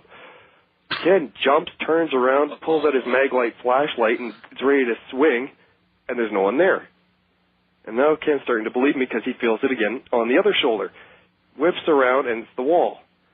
Ken just sits there, I'm just finishing my smoke, and I'm going to get out of here, and he finishes his cigarette and runs upstairs, and he tells me. Oh, I start laughing at him, and the next night... I wouldn't have to be told twice that way. Oh, yeah, they're actually quite... The ones that we got are all nice ghosts. Like, there's one in the kitchen. You go down there about 3 o'clock in the morning to about 4 o'clock in the morning, and you can smell fresh baked bread. The kitchen doesn't make that anymore. They haven't made it for a long time, and you can smell it. And fresh brewed coffee, and the cafe has been closed for... It closed at 7. Well, all right, so what do you think that says about the nature of our souls and what happens to us when we physically die? I mean, what does that say? I think what it is a psychic impression of the place, except for maybe a couple of them who just don't realize they're dead. Like, or they've done something so awful they're forced to repeat it over and over and over again. Like upstairs on the roof, we found that there was in the 20s and 30s, a couple people who took a couple headers off the roof and killed themselves. Mm-hmm. We were up there watching a concert one night, and we're looking down, and I got great balance art. And I was sitting there, and I'm crouched down, and I'm looking at this, and I'm watching this concert, and next thing I know, all of a sudden, I'm falling off I'm being pushed. I'm reeling, and I called my partner over, and he comes running over, and all of a sudden I get pulled backwards, and Ken's still about 10, 15 feet away from me. That was, oh. And this is 4.5 stories up, and I was literally almost on all fours when I got pushed. So there's no way I accidentally tripped or anything. I wasn't moving. I was solidly planted. Well, you must really like your job. I do. I've been here for 3 years. The one in the cafe, I asked her what her name was one day, just on a Ouija board, and she spelt it out for me. I couldn't pronounce it, and she got mad at me, and the vacuum cleaner quit working for 3 days. Works in every other room except for the vacuum cleaner, except for in the cafe. Yeah. So I just call her G from now on. And I said, if you want me to call you anything, I'm calling you G, and that's it, because I can't pronounce what you spelt out. Well... let's see, we've had a couple deaths. And the one in the room... You mean modern times? Modern times, within the past couple of years. The one guy, he was a shaman. He used to live here, and he died because it's now like an apartment complex. Yes. And he died in one of the rooms. 2 weeks later, this one girl moved in, also a young native girl who's having lots of problems and stuff, and she moved right into the room less than 2 weeks after he died. And? She spent the next 3 months sleeping downstairs in the lobby. I don't blame her a bit. She's my kind of... she had no idea. That's the thing, Art. No one told her. I got to run. We're out of time. Thank you very much. Oh, I'll tell you, this computer, it's really doing weird stuff tonight. And I'm not surprised. I'm really not surprised at all. When we talk of the things that we have talked of this night, strange things happen. It's like an invitation. Every time. Never fails. First time caller line, you're on the air. Hi. Yes, hello, Art. Hello. Yeah, I'm former Navy, and this is a story that happened to me when we were stationed in the Tonkin Gulf. You were on a ship in the Tonkin Gulf. Right. It was in 1973. My ship was the USS Savannah AOR-4. Savannah, all right. And we had been on station in the for 7 months. By now, we were used to the routine. Destroyers, 2 light cruisers, aircraft carriers, and some radio platforms would come alongside almost every day. Morning. I'm trying to read my notes here. Morning and afternoon. We were constantly moving fuel, ordnance, and food. I normally worked in the fire room, but my underway replenishment station was number 9. I was the valve man. At those hours, I would sit on my 18-inch fuel pipe with a set of sound-powered phones waiting for orders to open or close my fuel valve, and I did so thousands of times, never moving from my station during an evolution. This day was a little different. We completed refueling a destroyer. The fuel hoses were retracted, purged, and hung from the stanchions over our heads. About 500 feet of 10-inch high-pressure rubber hose and aluminum saddles swung gently as the crew of Station Number 9 cleaned up and stowed our gear to return to normal modified cruising stations.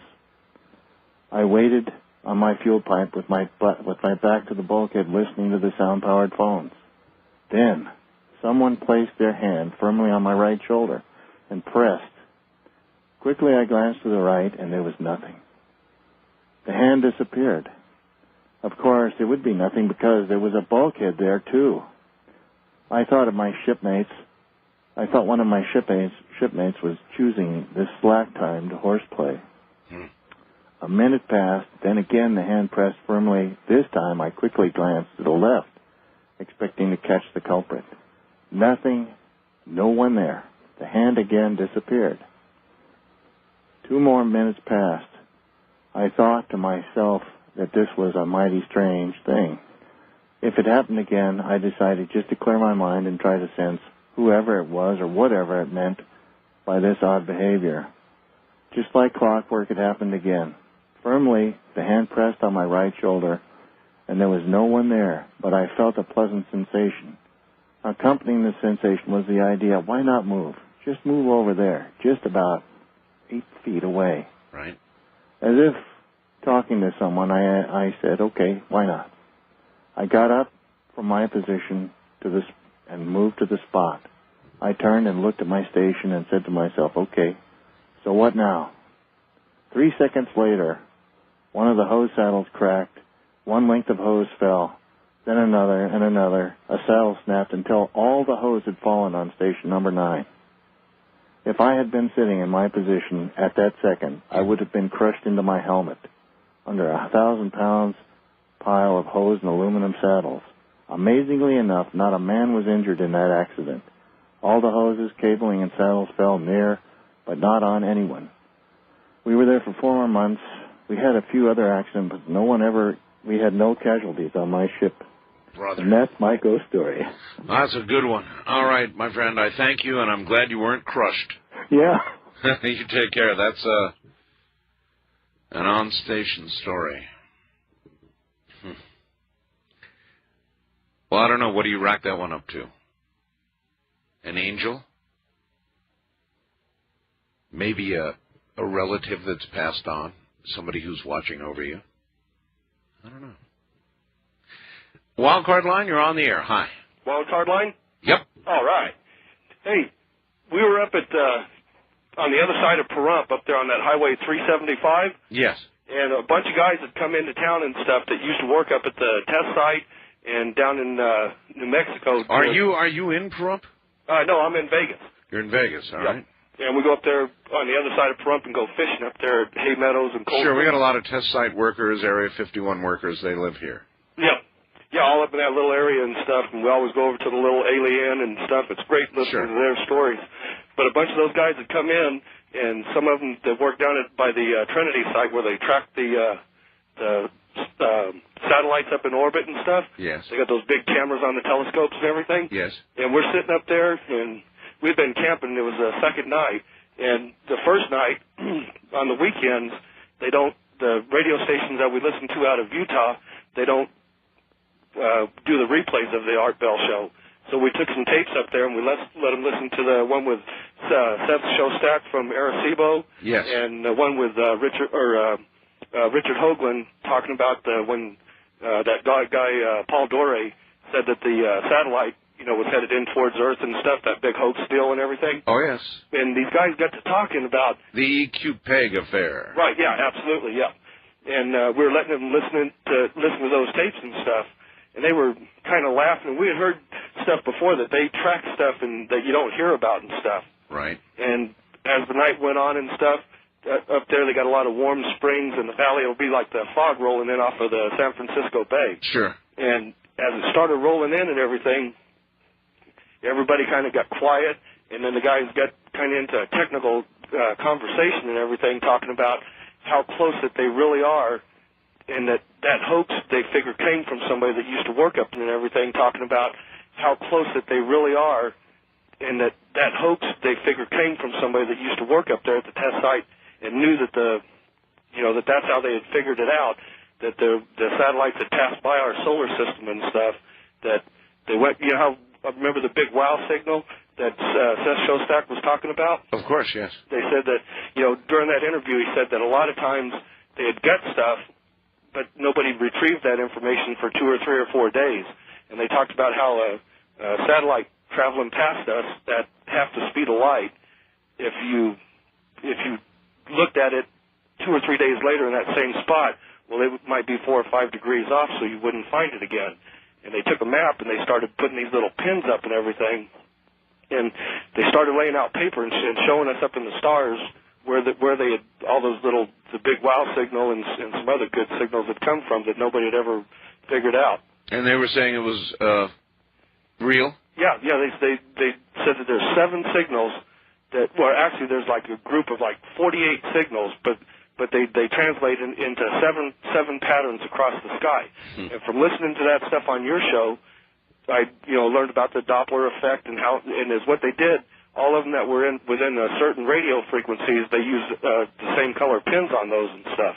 I've got you. All right. Well, thank you very much for the story. We definitely live in a strange area here, where strange things, of course, go on just over the mountain range to the north and west of us here. Yep, it's a strange area. Now, that technically was not a ghost story, but it certainly was interesting. East of the Rockies, you're on the air. Hello. Yeah, this is James from Florence, Alabama. Hello, James. How are you doing? Okay. After I tell this, I probably won't be able to sleep for a couple of days.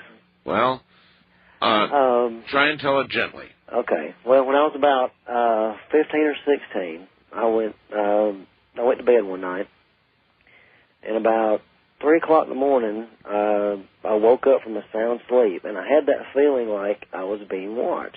I know the feeling.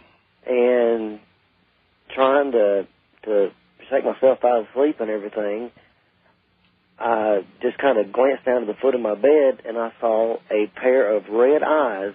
Red eyes.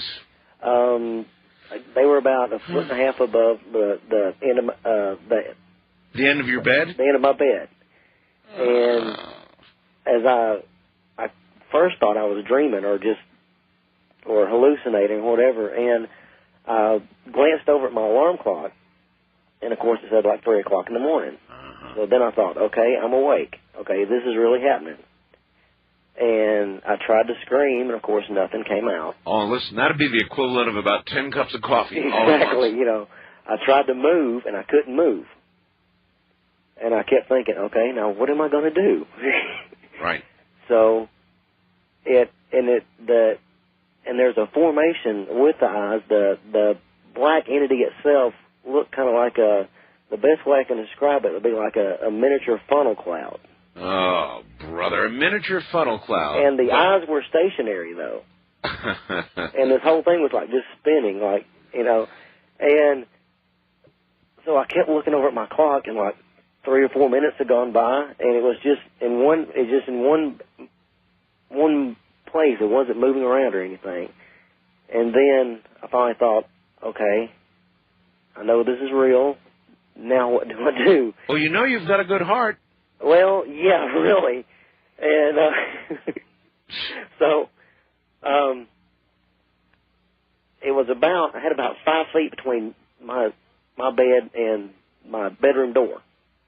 And I was thinking, okay, now I can actually get off this bed before this thing gets me, because I thought, you know, I just had this feeling that I was in trouble. And, yeah, you were in trouble, all right. And so, as a matter of fact, I looked over at my clock again. It said 10 after 3. And it started to come around the corner of the bed. Ay, ay, ay. And as soon as it did, I hit the floor running. I went straight to my mom's room, got her out of bed. Mm-hmm. You know, I was frantic. You know, I was panicking and everything. And she was like, what? And I was trying to tell her what was going on. I just said, come on. We got back in the room, she turned on the light. Well, nothing was there. I mean, you were going to take your mom into this black swirling entity with red glowing eyes? Exactly. Come on, Mom, you got to see this. Yeah, I mean, I wanted to make sure that it wasn't just in my head. You know, I mean, I knew it wasn't, but I wanted somebody to verify this. Yeah, but what if your mom had turned into mangled little pieces of... But anyway, that is... what happened to you? Well, she passed it off as it was just a nightmare or a dream. Naturally. And, of course, to this day, I swear that it happened, that it was real, and for days I could not sleep. Matter of fact, I didn't sleep in that room for a while. I understand. And to this day, Art, every time I tell that story, I don't care. It can be at noon, broad daylight. I still get scared. Of course. It would scare me. And like I said, I probably will not sleep for a day or two now. Well, good luck to you, and thank you for reaching out and touching us with that. Thank you, Art. we won't sleep either. Oh, brother. A black swirling entity with stationary red glowing eyes. Right. West of the Rockies, you're on the air. Hi, Art. Hello. This is Will in Red Deer, Alberta, Canada. All right, way up there. Yeah, listening to you on Real Audio. Yes, sir. And I've got a story that my aunt told me about 5 years ago. Okay? Okay. And what happened was, she lives in Ontario, and she lives with her husband and her son. And she went to bed pretty late, about 11 o'clock, and she fell asleep, or she got into that weird part of sleep where you're not sure if you're asleep or you're awake, you know? Yes. And she heard somebody... It's like the twilight zone of sleep. Like the twilight zone of sleep. And she heard somebody in the basement. And her husband was really asleep, my uncle. So she decided just to walk downstairs and take a look. And she got down to the bottom of the stairs. And there was a man standing in the basement. And he was dressed up as a magician. Really? Really. With top hat, tuxedo, whole 9 yards, wand, okay? Yeah, that's what I said. And the magician said, they're both asleep, meaning her son and her husband, and I'm going to kill you. Oh, my God. And he pulled out this huge butcher knife. Oh, my God. And began to chase her throughout the house. And as soon as she got back to her bed, she woke up, and he wasn't there. And she yelled at her husband to go and check this out or whatever, and he went downstairs and looked all around and searched the whole house, and there was no sign of anybody, okay? Okay. So after several hours of laying there, sleepless because she was so terrified, finally she gets back to sleep. And as soon as she gets to sleep, she hears the same noise. And this time the magician is in her room right next to the bed. The magician says to her, when Brian went and looked downstairs, he didn't check by the furnace. And I was hiding in the heating vent. Now I'm going to kill you. The exact same thing again. So she wakes up out of her sleep again and has her husband go down and check out in the furnace, and there's nobody there. And she falls asleep, and the same thing happens again. So finally, they make it through the night, and they're all right. And she goes to work the next day, and she works making bulletproof vests here in Canada. Yes. And her best friend works with her. She got to work, and she saw that her best friend was extremely tired looking. And she said, well, what's wrong with you? You look like you haven't got any sleep. And she said, oh, my husband couldn't sleep at all last night. He kept waking up every 5 minutes. He kept having this dream that he was in your basement dressed up as a magician and he was trying to kill you. You lie. I don't lie. That's really the truth? That is the honest-to-God's truth, Art. It's the freakiest story I've ever heard. Oh, my Lord. And maybe it doesn't qualify as a ghost story in the traditional sense. Yes, it qualifies just fine, yes. Okay, great. Now, that's one... I wonder if that was a projection from him to her, or if it was simply a mutual, a real mutual experience. Well, there was some connection between the two of them, obviously. It was pretty terrifying for two people to have the exact same experience, the exact same dream in two different houses. I mean, what you just told is so good that it almost sounds like an urban legend. Well, look, she'll swear on a stack of Bibles. A stack of Bibles, huh? She'll swear on a stack of Bibles. I won't because I'm agnostic, but if she will, that's good enough.